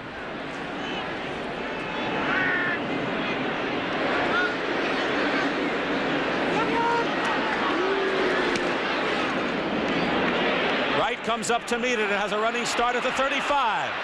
And Wright is hit hard by number 20, one Mike Jolly, defensive back, a rookie from the University of Michigan. A 34-yard punt. He got it back 6 yards. And so the Browns will go on offense for the first time in the second half. They're leading 10-0 after a scoreless first period. Cockcroft with a 41-yard field goal. Mike Pruitt went over from a yard after a big pass play. 29 yards. Sipe to Rucker brought it to the 1. And Brian Sipe starts out with pretty good field position here as he's at the 43-yard line. Only needs 7 yards to get across the 50-yard line, and it's the kind of situation that a quarterback likes to operate out of. Charles White, number 25, and Mike Pruitt, 43, are the setbacks. Pitch goes to Pruitt, and he's going to be stalled back there by Mike Butler. Mike Butler just stormed right in from his left defensive end position. And he's a big guy at 265 and 6'5", was a #1 draft choice from Kansas 4 years ago, and he stormed in past DeLamielleure. All right, watch number 77 as he gets right by number 64, Joe DeLamielleure. Just breaks inside of him, strips the blocker, gets to the ball carrier, and rides Mike Pruitt out of bounds. It's a big play for Green Bay, and Green Bay turns the tide right here. Calvin Hill comes in as the pass receiver out of the backfield. 2nd and 15 at the 38-yard line. Opening moments, third quarter. Dick Stockton with Paul Warfield here at Cleveland Stadium in Ohio. Sipe getting enough time. Brian Sipe sees the receivers covered, and he goes cross field to Reggie Rucker, who makes the catch, but Estes Hood puts him down immediately. They're still about 11 yards short of a first down. It'll be 3rd down. Well, here's Reggie Rucker in the slot. It's Estes Hood working against him. Reggie has a lot of moves, very good presence and awareness. He sees Brian in trouble. Now he goes back across field. He's open temporarily, but Hood comes and closes the gap. Well, he was open, but the Packers didn't mind. I mean, with all that time, he's running in circles 5 yards down the field, so the Packers don't mind that reception. No, and I think you got to give your, you got to tip your hat to the Packers secondary again, because Sipe is getting a lot of time back there, and yet they're hanging with these receivers very well. 3rd and 10 at the 43. Sipe likes to go to the air. And the pass to Rucker is complete, a first down. Reggie Rucker has a first down at the 43-yard line of the Green Bay Packers. Estes Hood covering, and just a simple sideline pattern. Simple sideline pattern, and again, every time Sipe is in trouble, seemingly he looks for number 33, Reggie Rucker, who's always made a lot of clutch catches. And there's a clutch catch in that situation again to keep this drive moving. Cleveland across the 50-yard line now, and definitely on the move going towards the goal line. 1st and 10 at the 43.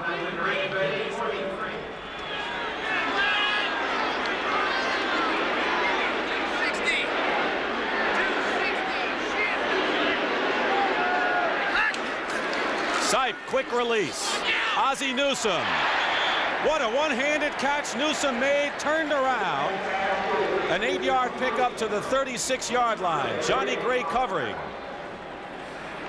Sipe again looking for the short out pass to Newsome. Newsome, unusual ability for a tight end. How many tight ends do you see like this can adjust on the ball, make a catch with one hand, grab it, and take it out of bounds? He is a 3rd wide receiver threat. Rucker goes out. Willis Adams, number 80, comes into the game. #1 draft choice. Caught one pass last year. Hasn't done quite as well as the Browns had hoped out of Houston. And he's in there now, wide left, flanked along with number 85, Dave Logan. 2nd and 3 at the 36-yard line. Browns moving on Cleveland. On Green Bay. And Sipe has a lot of time. He finds Mike Pruitt. And Pruitt has a first down at the 23 or 26-yard line. So Pruitt has his 5th reception of the ball game at another Cleveland first down. Sipe really set that play up nicely. Watch him look to his left, and he's looking downfield to his left, and all the time he's throwing to number 43, who's slipping under the coverage, Mike Pruitt, who gets the necessary yardage for the first down before being brought down by 56. Ed O'Neill and Kurt Allerman then came on and put the seal on it. 1st and 10 at the 27. Browns, they can afford to use the conservative style. They're leading 10-0. Mike Pruitt spins his way to the 25. Gain of 2 yards. Dick, they can't afford to use the conservative style because they've got the 10-0 lead, but that's not the way that Sam Rutigliano likes to play football. He believes that you can become so conservative that you become complacent. Brian Sipe came into his own last year. The Browns had a 9-7 record. They were involved in some cardiac games down the stretch, but they really became a club. Offensively became one of the great powerhouses of the league. Defense was the question mark, but defensively the Browns have progressed to a point that few people thought they would this year, and they have kept the Packers off the board so far today. 2nd and 8 at the 25. Here comes Butler, and a penalty marker down, and Sipe's toss is incomplete. It was intended for Reggie Rucker, but a penalty marker is down on the field. Let's watch Charles Johnson here, Paul. Yeah, he's a big tough nose tackle, and again Tom DeLeon, 54, is working on him. Henry Shepard is supposed to give a little bit of aid, and there's Joe DeLamielleure, number 64, who tries to cut him. 3 guys working on the big man. Could be against Cleveland, and apparently it is perhaps a holding call, but let's wait and see. It will be against the Browns, and that'll move him back to the 35. 54 offense, holding, still 2nd down. Tom DeLeon, and now that was a great shot by our production team with Don Ellis and Bob Dunphy in the truck, because there's a personal foul or an unsportsmanlike conduct called as well and against the Browns, and they're going to move it way back. And this is something that's been simmering throughout the ball game. DeLeon was holding on the play, and you can't blame him, Paul. Well, a lot of punishment being dished out right there. You saw Charles Johnson storming in and moving DeLeon back as Rutigliano, who is an assistant coach. He's been coaching for 27 years and was working in New England and New Orleans. Been a great offensive mind. Well, he's got to be disturbed about those last 2 calls because it's pushed his football team 20 yards back. They're at midfield, 2nd and 33. 3rd quarter, nearly 5 minutes gone by. Sipe dumps it off to Mike Pruitt, who can't get away, and in fact was dragging Mike McCoy a yard or 2. The other Johnson is Ezra, number 90. Ezra Johnson, big pass rusher, has been very important in the pack scheme of the 4-3 now in the 34. And he's working real hard right there against the Browns offensive right tackle number 73, Doug Deacon, who's quite a fighter and battler himself. Maybe one of the best pass blockers in the league, Doug Deacon. Really an underrated offensive lineman. You don't hear very much about him, but he's really a workman type of player. Just goes about and gets his job done. 3rd and 24.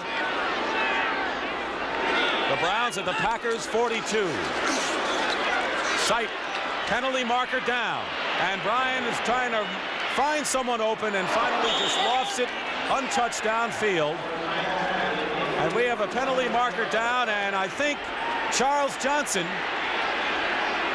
Now I don't know if that's the sign for ejection of the game, but let's wait and see. Charles Johnson. Personal foul, disqualification, 99, roughing the quarterback. Charles Johnson has been thrown out of the game for roughing the quarterback and holding cold against the Browns. And here it is, as Charles Johnson was disqualified for roughing Brian Sipe. All right, Charles Johnson playing over the nose over Tom DeLeon, number 54. He's fighting hard to get to the passer, blocked by 3 Browns players right there. This guy's a real load. Now he flows out of the pocket, hustling for Brian Sipe, who will come into your picture. Now, you're going to see what gets him out of, as he really beats in on Sipe and hits him right there. It's a controversial call that the Packers' defense of people are not happy with, but it's going to hurt them. And what about it? I saw Henry Shepard give him quite a hit, too. Yes, he did. But that rule has been instated this year to protect the quarterbacks, and a defensive lineman has to just pull up when he's approaching the quarterback or try to avoid him one way or another. Let's see if Gene Barth has any more announcements here. We're going to replay the down. Got 73 offense holding, disqualification, 99 defense. Still 3rd down, replay. All right, it's 3rd down. Charles Johnson is out. Here it is again as he just went into him. And that's the thing about protecting quarterbacks, and it happened right near the Cleveland sideline. Doug Deacon was called for holding, so it is still 3rd and 24 at the 41-yard line.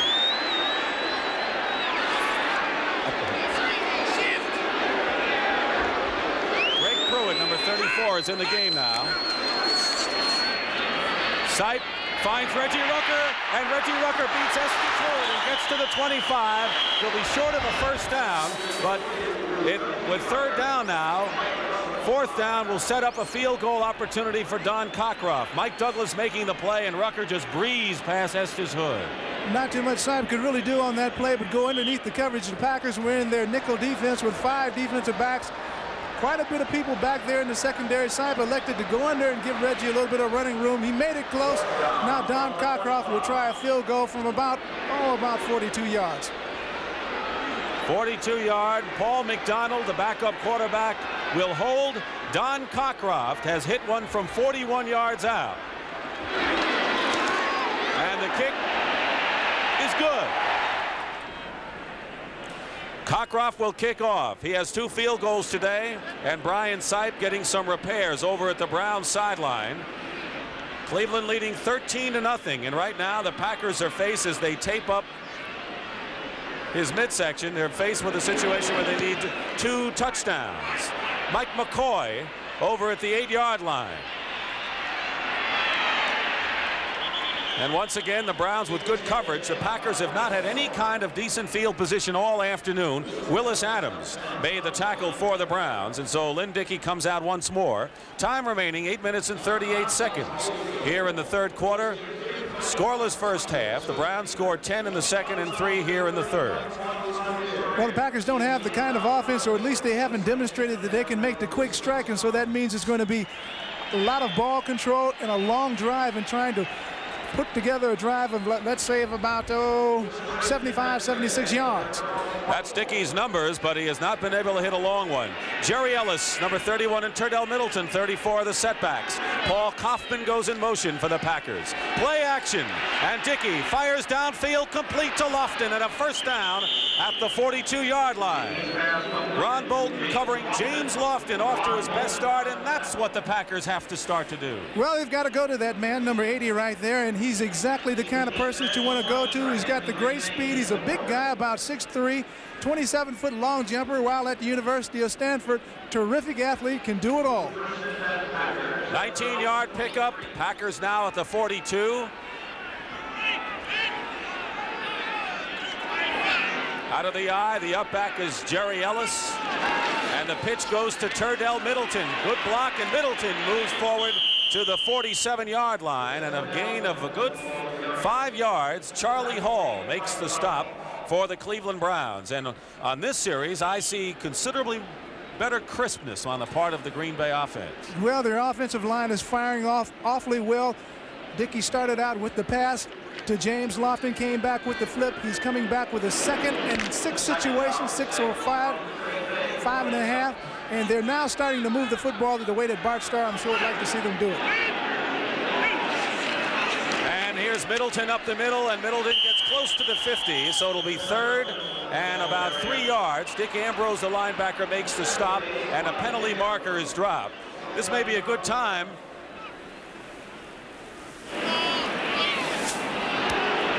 Personal foul, late hit, number 56 defense. And these officials still controlling this game, and they've had to make some tough calls. Robert L. Jackson on a late hit, a personal foul.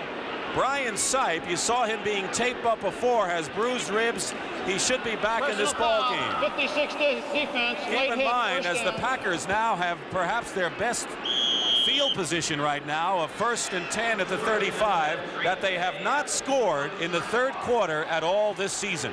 The Packers have been shut out in the 3rd quarter through the first 6 games of the season. Well, they certainly need a score right here and right now to get back into the ball game.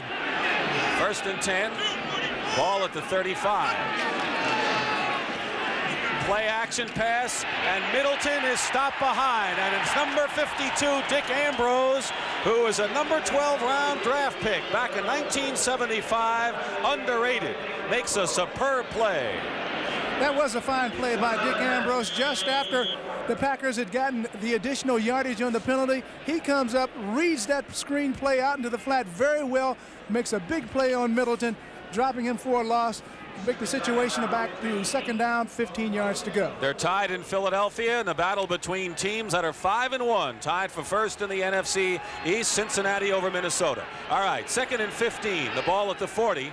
So now Dickey, a bit of a hole now, has to get that real estate back. He lofts one for Lofton, and Lofton makes the catch, I believe. And a brilliant play by James Lofton, who one of his trademarks is his ability to leap high and come down with the ball. And that's a great play. We were just talking about this young man's fine athletic ability. Dickey under a little bit of pressure. This time he just throws a lofting pass. Burrell is actually in great position, but watch number 80 Lofton come back, go up high. Well, Lofton is a guy that can get you back in the ball game. He's done exactly that. He's put Green Bay in a position where they're going for a score. Now Dickey has got to get the points on the scoreboard. And this is a big down. 2nd and goal at the 7.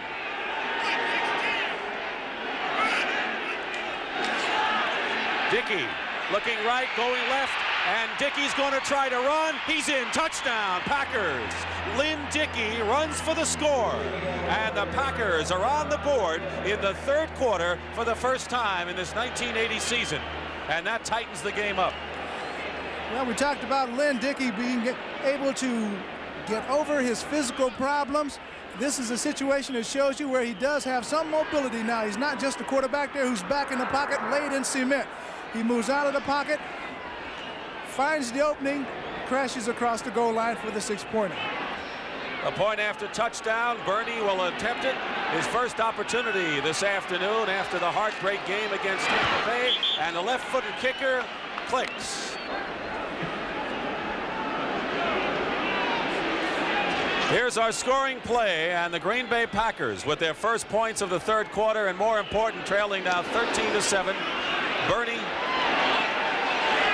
kicking off inside the 5 to Keith Wright. And a jersey tackle at the 20-yard line by Jim Gano. And a player shaken up, looked like might have been Thompson, number 83 for the Packers. John Thompson, the backup tight end, looks like he hurt his leg. And we have an official's timeout, and it's his right leg that he's holding. Looks like he's hurt his right knee.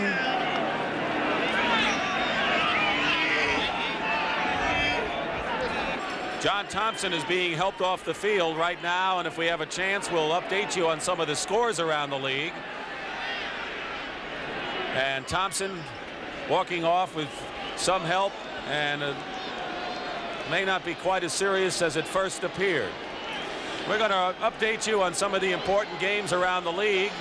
Philadelphia and Dallas tied 10-10. Jaworski had a touchdown pass to Carmichael.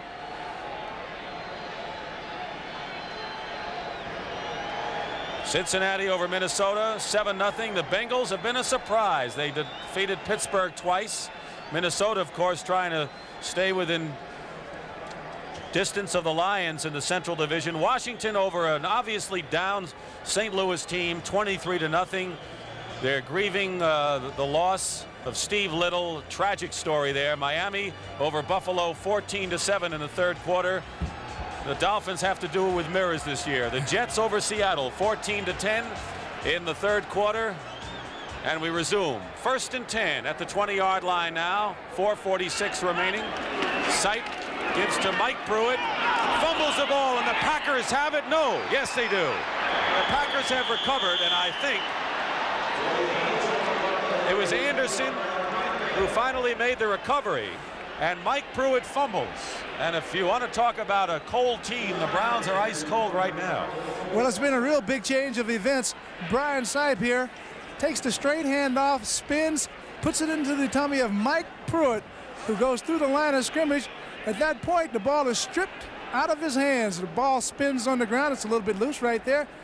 A few Packers can't seem to come up with it, but number 59, Anderson, came up with the ball, and now Green Bay is back in business again. They sure are. 29-yard line, 1st and 10, and all of a sudden the complexion has changed. The Packers were shut out. Now if they can get a touchdown, they'll have a lead, provided they convert. First and 10 at the 29-yard line. Undra Thompson, number in motion, and Dickey will go to the air, and he has Lofton complete at the 10. And the Packers have awakened, and thanks to passes to James Lofton with Burrell defending on the play, Green Bay has silenced the 70,000 here. All right, this is a slant in pass to Lofton. All he does is break right over the middle. Watch him go up and snag this ball right in his hands. Clean catch. Clinton Burrell there for the stop, but it's too late. And as you're right, you're exactly right, Dick. The Packers really have awakened here in the second half. And Lofton has some brilliant catches. Good hands. 4:05 remaining third quarter. First and 10 at the 10. They can get a first down without scoring. Turdell Middleton to about the 8-yard line. And Robert L. Jackson, number 56, the linebacker, makes the stop.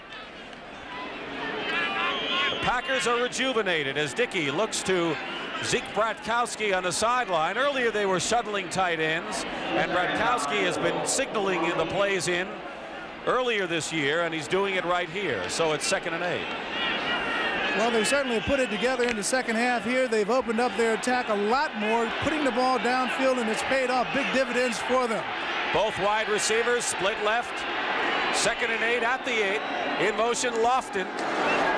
Dickey fires one. Lofton, another fine catch, and he gets inside the 5, and then it'll be 3rd and about, well, maybe 3.5 to 4. I think that the marker is inside the 1-yard line as you look again.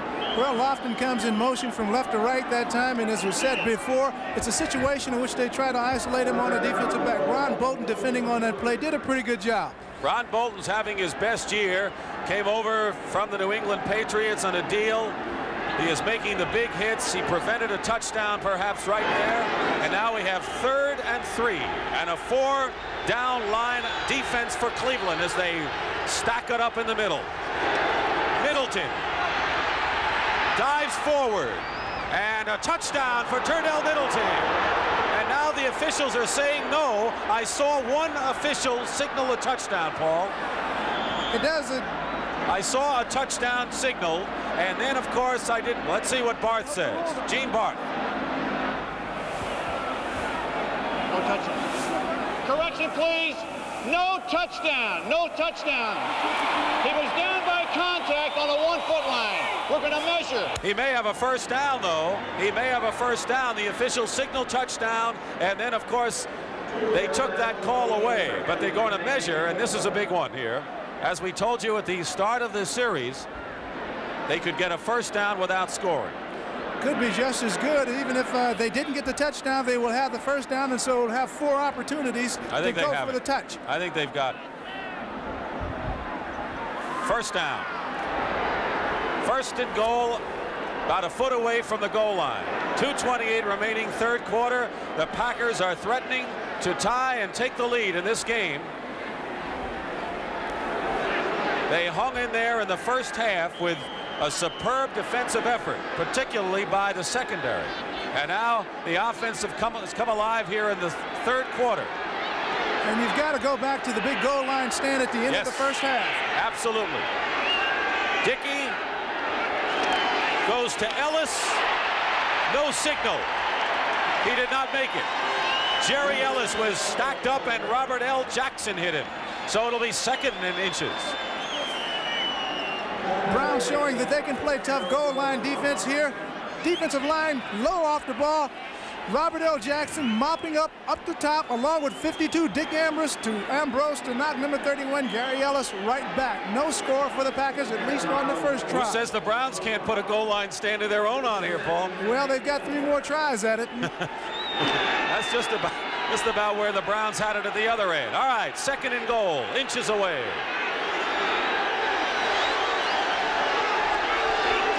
Ellis again. He's got it. Touchdown, Packers. So Jerry Ellis on the 2nd try goes in for the touchdown, and we have a tie game, 13 apiece, with 1:46 remaining in the third quarter.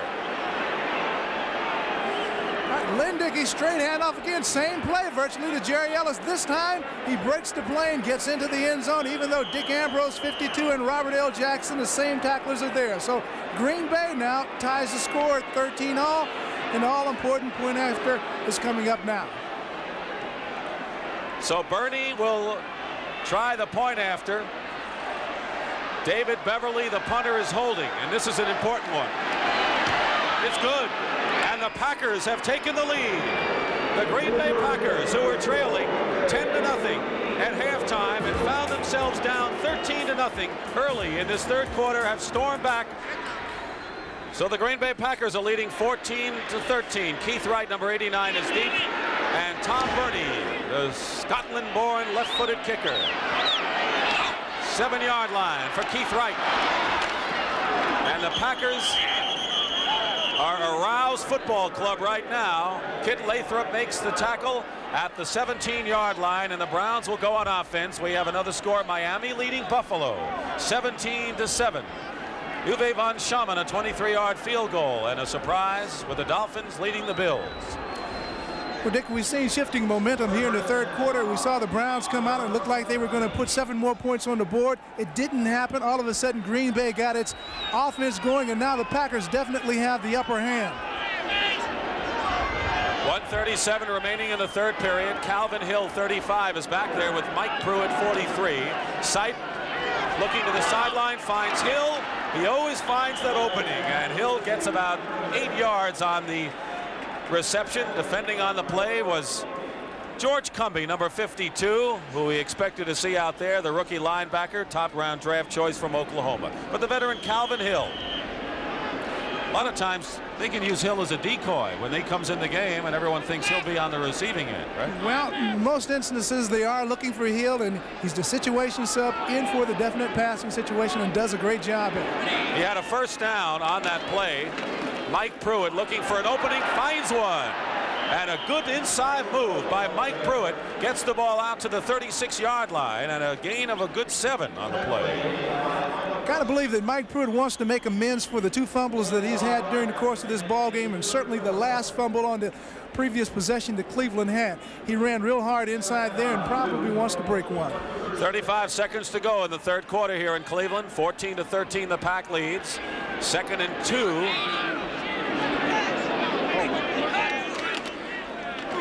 Mike Pruitt has a first down. As he gets to the 40-yard line, George Cumbie makes the tackle. So the Browns using ball control of their own as the time running down here in the third quarter. 75,548 on here at Cleveland Stadium to see the Browns in the 7th game of the year.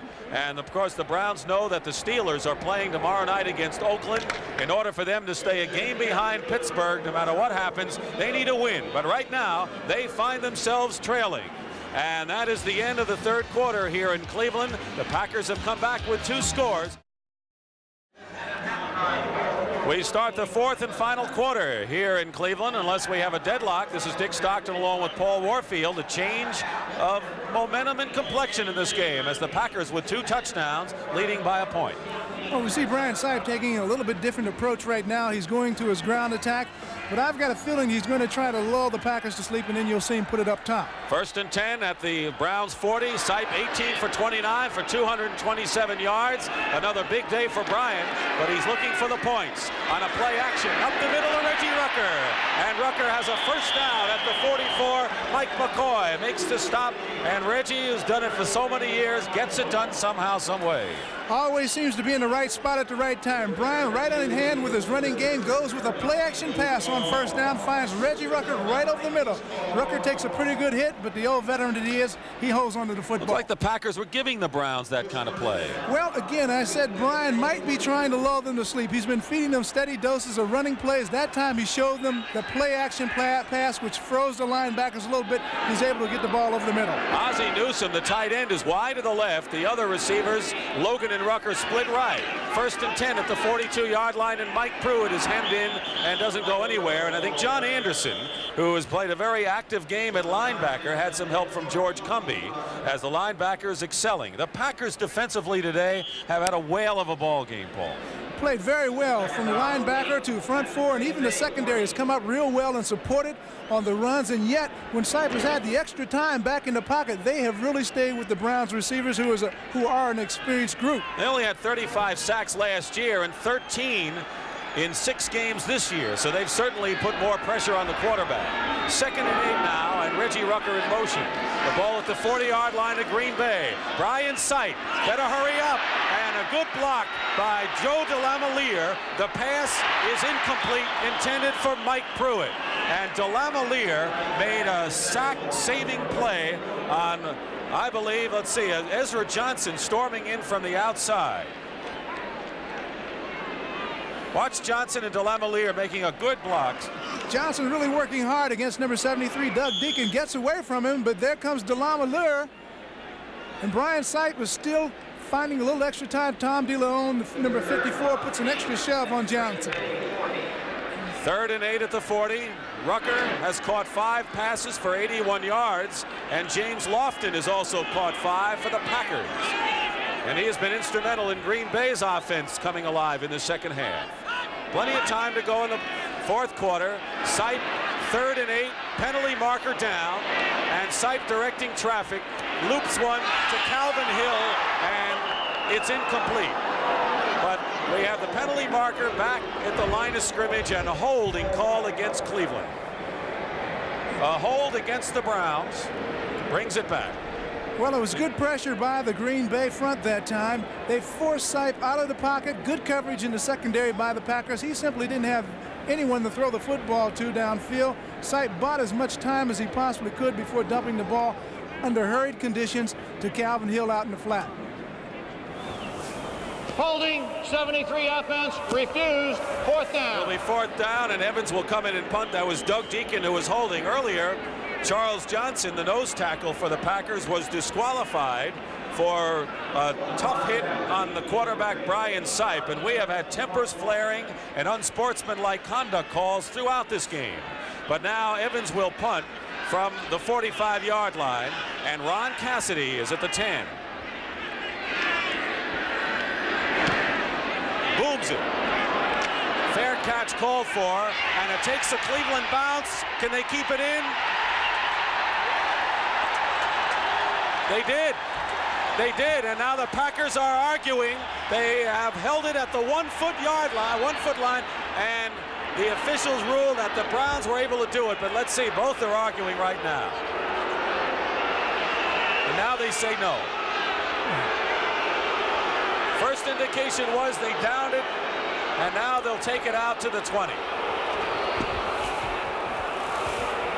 The kick was ruled a touchback because his foot was touching the goal line. Automatic touchback. Well, the Packers are at the 20-yard line, and it could have been the 1-foot line, and there's a big difference there, obviously, as they have it 1st and 10, 13:05 remaining in the game. Green Bay leading Cleveland 14-13. Lynn Dickey, the quarterback, and when he has gone deep, he has awakened the Green Bay sleeping offense. Lofton in motion, number 80, and the pitch goes to Turnell Middleton, who's upended in the backfield, and a fine play. Might have been Clarence Scott, number 22, who came in and forced the play, as you see Bart Starr and Bratkowski giving the signals on the sideline. Clarence Scott did an excellent job of coming up from his strong safety position, shooting across the line of scrimmage and making a big play to give it a 2nd and 12. Green Bay has had a tendency, once getting ahead, to go conservative. I don't think that this is the time for them to do that. Jerry Wilkinson, 6'9", from Oregon State, is in there. 4 down linemen, 2nd and 13 at the 17-yard line. Ellis carries. Stopped short of the 20-yard line. Penalty marker down, and you're going to see the signals again, but I don't think the play will go in until they know what the penalty is. I think it was against the Browns as the lineman moved. Jerry Wilkinson, number 70, who just came into the ball game, jumped just a little bit before Snap Dick, and I think he might be the guy who's guilty of the infraction.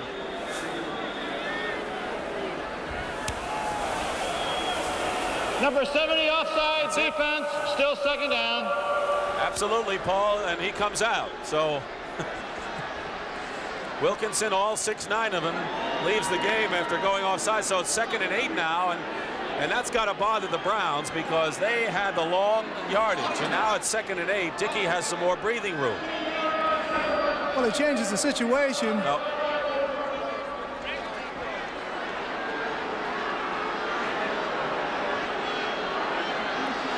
Another unsportsmanlike call against the Cleveland Browns, and they'll chalk off 15 yards. The Browns call for unsportsmanlike conduct again, and it's a first down. Let's listen. Unsportsmanlike conduct, violated the 3 warnings on the sideline. First down. And that was a bench penalty. That was a penalty, the 3rd warning to the sideline, and now the Packers, who have the ball out at the 37-yard line, 1st and 10, with 12 minutes and 17 seconds remaining in the 4th quarter. Green Bay leading 14-13.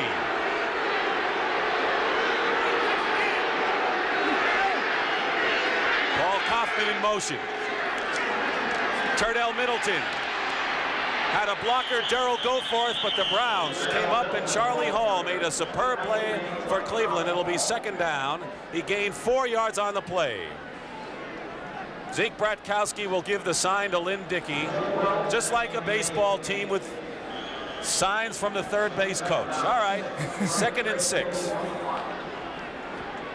Puts a little more pressure on the passer to try to figure out what the signs are and to try to call a play and try to anticipate what a defense is going to do to you, but Dickey is an experienced quarterback who should be able to handle that very well. 2nd and 6. Close to a first down is Jerry Ellis going up the middle. To see where they spot the ball. It'll be 3rd and inches or a first down, and we probably will have a measurement as Lyle Alzado, number 77, came in to make the play. Jerry Ellis did a nice job really of picking his way through the offensive line that time and finding a little crack and hitting through it and making as much as he could possibly make in terms of yardage. It brings the ball either just shy, it is just a few inches shy of a first down. So it'll be 3rd and 1, and now coming in for the Cleveland Browns, Marshall Harris is in the game. Franks comes out.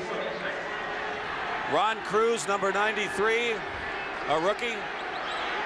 And with 3rd and 1, they're going to clog the middle, I'm sure. This is an important play. With 11:10 remaining, the Packers would dearly love to maintain possession here. They're on their own 46. Ellis, first down. Just like one of those goal line plays, he went over the top, and Jerry Ellis keeps it going for the Packers. And the crowd, looking for a goal line stand in midfield, quiets down some more. What brings to mind in a 3rd and 1 situation like that, when I was active as a player, when Bart Starr was, of course, on the other sideline with Green Bay, seemingly he always called the 3rd and 1 passing situation play against the Cleveland Browns, and it always worked in perfection. That time they elected to keep it on the ground, but they made their first down, and they want to keep this drive going.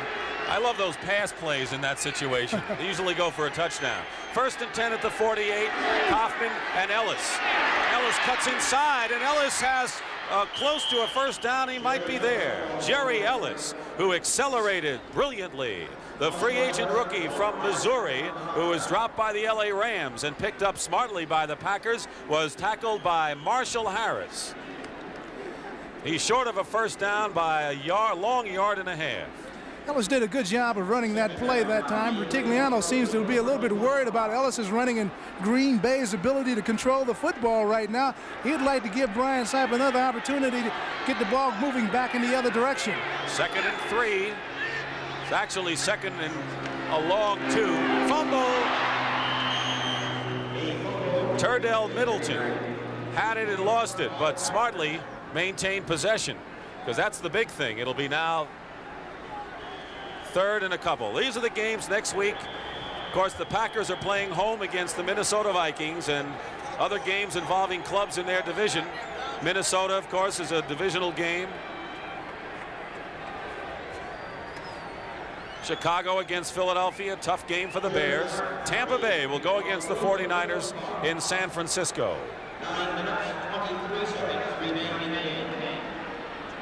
Greg Cook, number 68, who defended Bart Starr when they were all attacking him because he said a lot of anonymous people are criticizing the coach. Let him come out and say who they are. Limps off the field.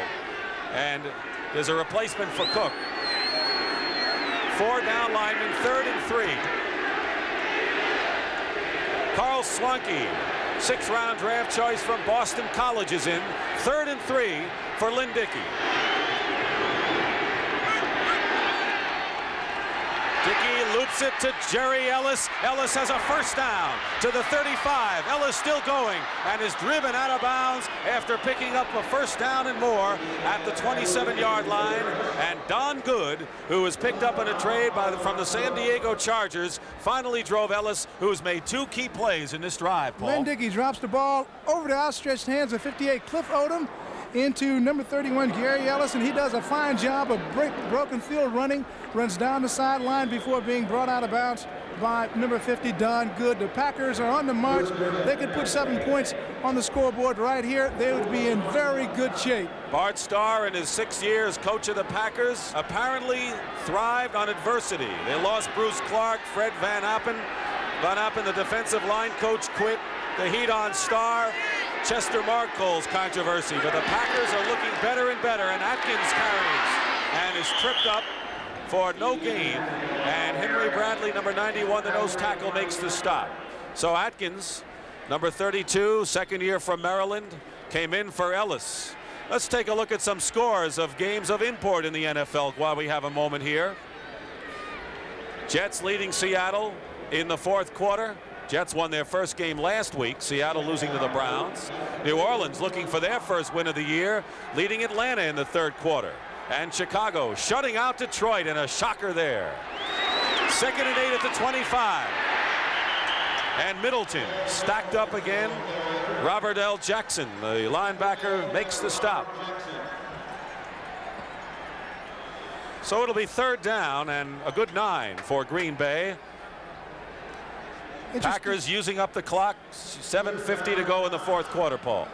Interesting situation, 3rd and 9. See what kind of approach Bart Starr and Lynn Dickey will take. Will they put the ball up in the air here, or will they go conservative, keep it on the ground, and just play for the 3-pointer?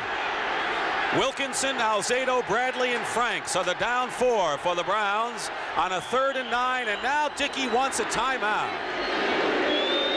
An inopportune moment to call a timeout. With 7.5 minutes to go, he uses up 1 of his 3 right here.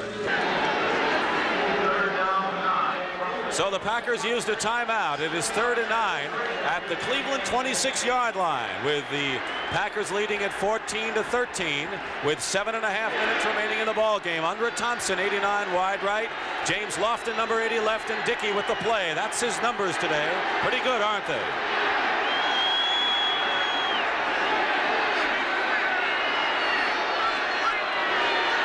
Dickey under a lot of pressure, up the middle to Lofton. Touchdown if he holds it. Does he hold it? He does. Touchdown. And James Lofton will throw the ball and get a fine, and he won't care. And James Lofton has made another superb catch, and the Packers have gone out in front by 7 points and can make it a very important 8 with the conversion here, Paul. Well, the Browns came after Dickey with the blitz that time. Packer defenders picked up the blitz very nicely, and he looked for number 80, the guy that has come through for them time and time again. Here's the blitz. And there's Dickey looking left, and you know who he's going for.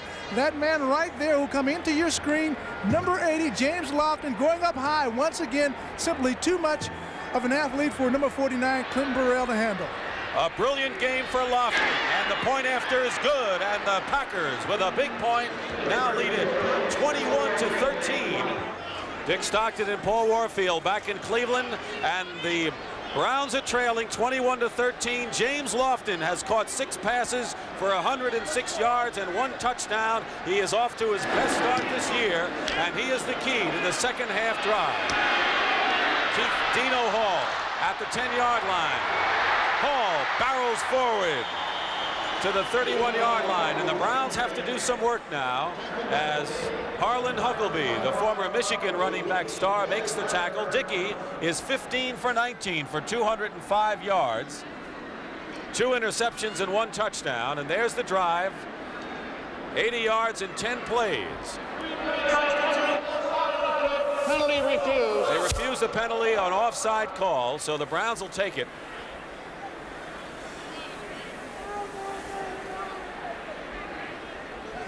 It's not a very, very bad return for Dino Hall. The ball is out right around the 30. First down.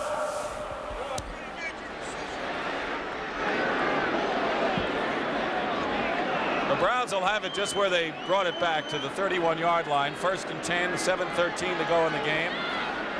Brian Sipe has been over to the sideline. James Lofton has made some big plays, and they have all been tough catches, Paul. Tough catches, but he's the kind of athlete who can go up high and take the ball away from a defender. He's got great speed. You know, I'd hate to be in Clinton Burrell's spot out on that right corner trying to defend against him. Calvin Hill and Mike Pruitt in the backfield. Brian Sipe is going to go to Calvin Hill, who has it. Calvin Hill down the sideline. He's still going. Calvin Hill, and they can't knock him out of bounds. Did he step out? I don't believe so. He did not step out. And Calvin Hill has brought the Browns to the 20-yard line inside. Well, what a play. 51 yards, Paul. Really reliable. Calvin Hill, time and time again. Reggie Rucker and Calvin Hill, two experienced veterans. Brian Sipe will go to them in the clutch. Calvin shows that he still has the moves, does a bit of nifty running, gets as much yardage as he possibly can before throwing out of bounds. And the biggest pass play of the season for the Cleveland Browns to a man who's done it, old Methuselah. Calvin Hill, 11 years out of Yale, and it's 1st and 10 for the Browns at the Packer 19. 7:02 to go. Green Bay is up 21-13. Sipe wants some more. He has Newsome all alone. Touchdown. Ozzie Newsome, and the Browns strike back quickly. That was the trademark of Brian Sipe and the Cleveland Browns. They can strike quickly, and when they do, most often it's the turnover 82, Ozzie Newsome. Fans here in Cleveland are really loving it. Two quick, big plays. The one to Calvin Hill and this one. He beat George Cumbie, the linebacker. Ozzie Newsome running a flag pattern. Cumbie just cannot get up. Newsome, great speed, great mobility as a tight end. Score is now 19-21. Cockcroft can bring the Browns to within one right here. And no one has departed Cleveland yet because we have a tremendous ball game. It took the Browns just 28 seconds to score the touchdown to bring them to within a point. And here's Don Cockcroft, who now is ahead of Bruce Gossett in 8th place in the all-time scoring list with 1,032 points. But more important, the Browns trail 21-20, and the Packers now with Under Thompson inside his 10 will receive the kickoff with under 7 minutes to go. A wild game, Paul. Really is a wild game. The Packers have their onside kick team, James Lofton, and a few guys up front, but it's a deep kick. Under Thompson, a former running back, is on the 1 and goes and runs it. And he did a good job because they had him trapped way back. He didn't get it to the 20. Clifton Odom, number 58, makes the tackle for the Browns. Well, he did a good job of bringing the ball out. The Packers will get the ball right about on the 15-yard line. The Browns have him exactly where they want to. So now the defense must come through and stop him right here. Green Bay, of course, will be trying to utilize the clock, pick up first downs, and move the ball downfield. They did it in 28 seconds. 2 plays, the 51-yard pass play to Calvin Hill, and then the 19-yard touchdown pass to Ozzie Newsome. And for Newsome, this is his first touchdown pass of the year. That's the drive. 1st and 10 at the 16 for the Packers, with Atkins 32, Middleton 34, the running backs. Dickey to the air, Lofton, and Lofton close to a first down, and that's what Green Bay has to do. Don't go into a shell, get the big chunk of yardage. Clinton Burrell makes the stop. And while Green Bay has indicated that they're going to go to that man, number 80, James Lofton, the Browns have got to make an adjustment and give number 49, Clinton Burrell, some help. He simply cannot handle Lofton man-on-man in coverage. Surprisingly enough, the Browns knew about Lofton's abilities, and we're going to watch him today, but in the second half, he's made some great catches. He has made some great catches, but again, I must go back to the fact that I believe that it's a mismatch on that corner. Burrell simply cannot handle it. First down at the 26-yard line. In motion is Paul Kaufman. The pitch goes to Turdell Middleton. Middleton gets a yard, that's all. And Henry Bradley from Alcorn in his second year makes the tackle. So this is where the Browns defense has to shut down Green Bay. And conversely, the Packers, with the lead and 6 minutes and 20 seconds to go, know that if they can chew the clock up and move the ball upfield, they'll put a lot of pressure on the Browns offense in the final moments. Packers are also thinking about field position. If they can get near the 50-yard line, perhaps punt the ball, they'll put the Browns back on the other side of the field, deep in their own territory. 2nd and 9, play action, and Dickey fires it complete to Lofton as a first down, and a big play for the Packers. James Lofton, a first down to the 42 with Tom Darden defending on the play, and Lofton is having a brilliant afternoon, reminiscent of what Paul Warfield used to do. Perhaps the biggest afternoon for him thus far this year. That time the Browns gave him a little more complicated coverage, but he showed me something. He slipped underneath the coverage, found the open spot in the zone, went up high, took the pass, and he's keeping this drive going. 8 receptions, 131 yards, and a touchdown for James Lofton. And the clock runs, 5:25 to go. 1st and 10 for the Packers on their own 42. Atkins. Maybe a yard, and Lyle Alzado was there for the stop. So now Dickey faced with 2nd and long. Lyle Alzado, you can always depend on him to come up with a play. That time he fought off the block of left tackle number 76, Tim Stokes, did a good job and unassistedly brought the ball carrier down by himself. Lynn Dickey is having a superb afternoon. He had a lot of the short passes in the first half, but has gone deep in the second. Great percentage for Lynn this afternoon. Under Thompson in motion, and Middleton is stopped by Robert L. Jackson. A big play by Robert L. Jackson for a loss, and it'll be 3rd and long for the Packers. He's done it all year long. Well, now at 3rd and 13, do you try for the first down? Do you try to risk an interception, or do you try a flare pass? What would you do, Paul? You got to put the ball up, and you got to go for the first down in this situation. Looks like they got a favorable coverage. He'll be looking for draw play. Middleton has a first down, and a big play and a surprise play. And I'll tell you what, if he caught you by surprise, he caught the Browns by surprise. I'll say he really caught the Browns defense by surprise. An excellent call by Dickey and the Green Bay staff. Caught everybody in the Browns secondary looking. That's what I was talking about earlier. You got to run when they expect you to pass, and pass when they expect you to run. And this had pass written all over it, and they give it to Middleton on a draw, and he just completely caught the Browns defense by surprise. Well, it was a big play for the Green Bay Football Club, and they still have possession of this football, and they're doing exactly what they want to do, eat up the clock and yet move the ball downfield. 3 minutes and 12 seconds remaining in the game. 1st and 10 now at the 46 of Cleveland. Atkins holding on to the ball. Gets maybe 2 or 3 yards on the play. Charlie Hall pursuing on the play. But that uses up the clock. Under 3 minutes to go. The Browns have all of their timeouts, and Green Bay has 2. As you look at Zeke Bratkowski, Green Bay has 2 timeouts remaining, and they took one of them before the touchdown pass.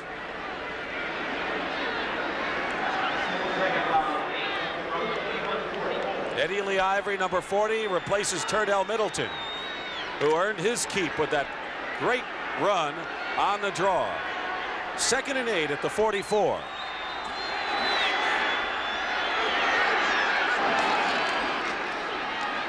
And Ivory slipped.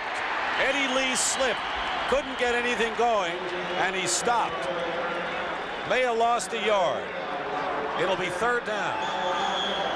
We're approaching the 2-minute warning, and now, with 2 minutes and 10 seconds to go, the Browns call a timeout. And it's all right here, Paul Warfield, at Cleveland Stadium, where the Browns, anxious to get their hands on the ball because they're trailing by only a point, but the Packers controlling with 2:10 to go, 3rd and 7.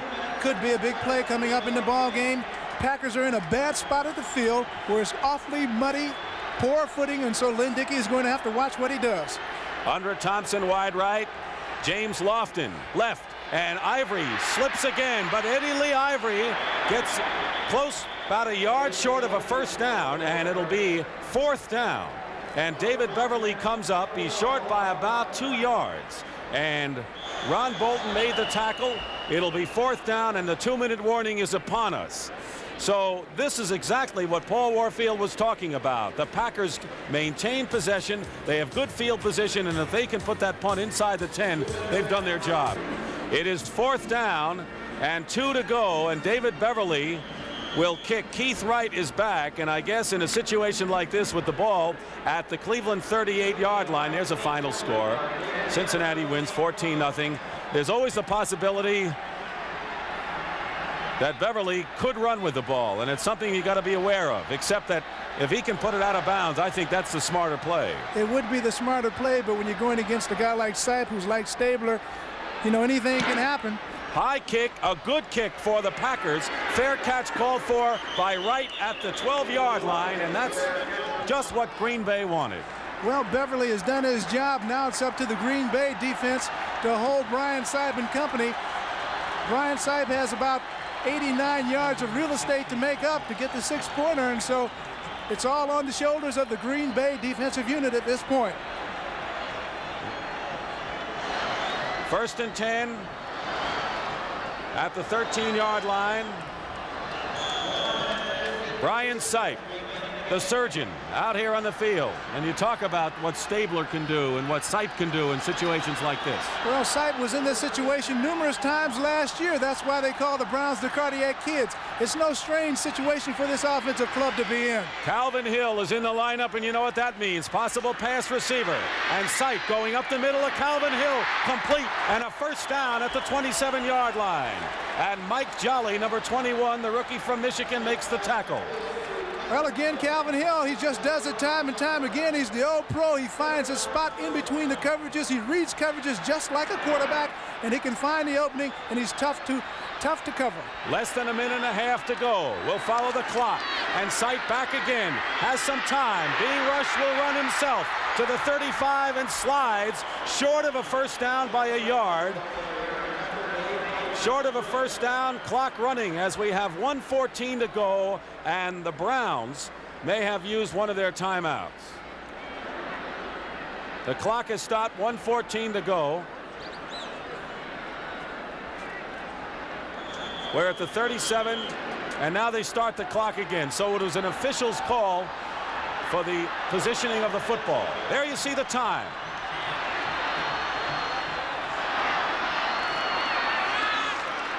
Mike Pruitt bursts forward to the 49. And I think the Packers thought pass right there. That time Brian Sipe skillfully called an off-tackle play to Mike Pruitt to pick up the necessary yardage for the 1st down. The big fullback came through. Now Brian is taking his time out, going over to talk over to Coach Sam Rutigliano. Anderson and Douglas, the 2 linebackers, makes the stop. The ball is at the 48-yard line. Browns in their own territory, and all they're trying to do is get into field goal position for Don Cockcroft, who this afternoon has been successful at 41 and 43 yards. That's the story right in a nutshell. Green Bay trailing 10-0 at the half, and then 13-0 early in the 3rd, stormed back for 3 touchdowns before Brian Sipe hit Newsom with the score to bring the Browns to within a point. But the clock, 56 seconds, 2 timeouts to go. They are certainly within range if they can continue to move it. Seattle came from behind and beat the New York Jets 27-17, a final score.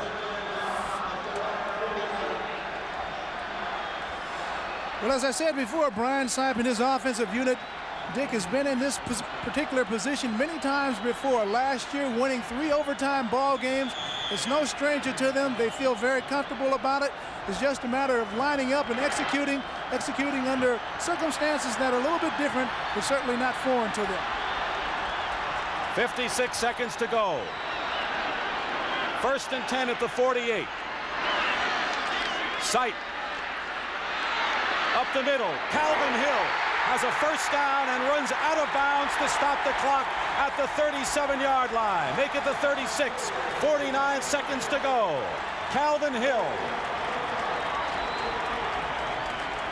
All right, Sipe back again in the pocket. You know who he's looking for, Calvin Hill, right over the middle. Calvin catches the ball. Now watch him get out of bounds like an experienced veteran. He gets as much real estate as he can, but he doesn't have to expend the timeout. He stops the clock, and Cleveland can start operating again. You didn't have to go to Yale to know that, but it helps. First and 10, 49 seconds to go. The Browns have one timeout remaining. One. Hill and Mike Pruitt in the backfield.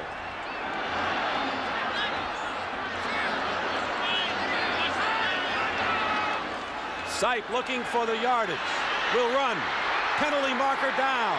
If it's a clip, the Browns are in trouble. He has the first down, but if the Browns are guilty of clipping, that could really set him back. Mike Lewis makes the stop, and apparently it's against the Cleveland Browns, and this is a critical penalty against them, Paul. It's a penalty that really comes at an inopportune time and hurts Brian Sipe right there. It looks like he's a little shaken up on the play, and so this could be a real problems for the Browns. Tell you one thing, Sam Rutigliano wasn't looking ahead of the Pittsburgh game, using Sipe and running all over the place today. Let's pick it up.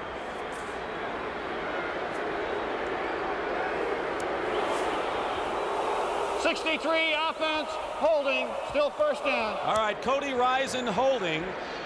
And even though it's still first down, that's not the important thing. The down is not the story here. It's the yardage and the clock. 42 seconds to go. The ball now at the 46 of Green Bay. And right now they are not in field goal range. Brian needs about a 15 to 20 yard pass to put him back into field goal range. He's going to have to put the ball up over into dangerous territory, which is up over the middle. Sipe lets it go, and Logan comes in incomplete. The ball hit the dirt before Logan could make the play, and so 8 seconds tick off. That's the time remaining. It'll be second down and 20 at the 46. All right, Logan trying to make the catch. He just can't quite scoop it underneath. Number 22, Mark Lee, defending on the play. Brian Sipe feeling a little bit of pressure coming from the Green Bay defensive front that time. Had to step up into the pocket and get rid of the ball a little bit faster than he wanted to. Second down. Browns at the Packers 46.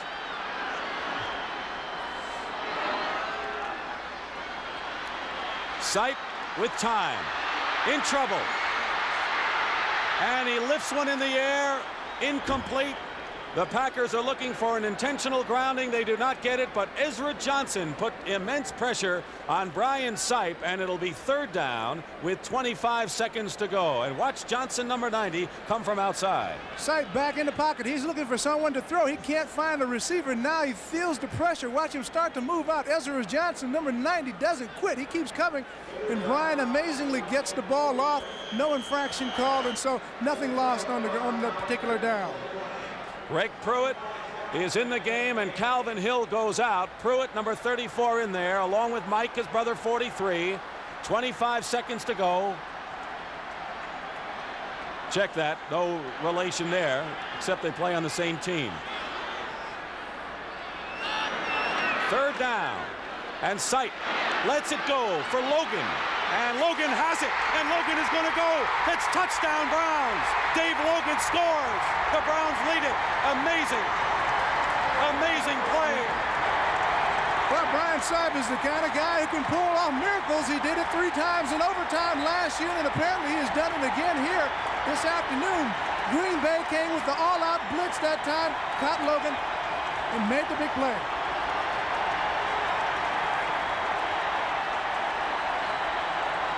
Dave Logan went high. He is a superb athlete. The Cincinnati Reds wanted him to be a pitcher. The Kansas City Kings wanted him to be a basketball player. He's a football player. There's the all-out blitz by Green Bay. Logan locates the ball, goes up over Mark Lee, and then outraces Lee, and another Green Bay defender, number 24, and that's Johnny Gray to the end zone. Big play. Sipe does it again under pressure. Point after touchdown is no good. It's off to the left. A bad snap from center. So the score is 26-21 in favor of the Browns. 16 seconds to go. But an amazing turn of events, because here it looked as if the Green Bay Packers had put enough pressure on Brian Sipe, and all the Browns were looking for was field position for Don Cockroft. This NFL Films production has been brought to you by NFL Network. Watch the National Football League 24 hours a day on NFL Network.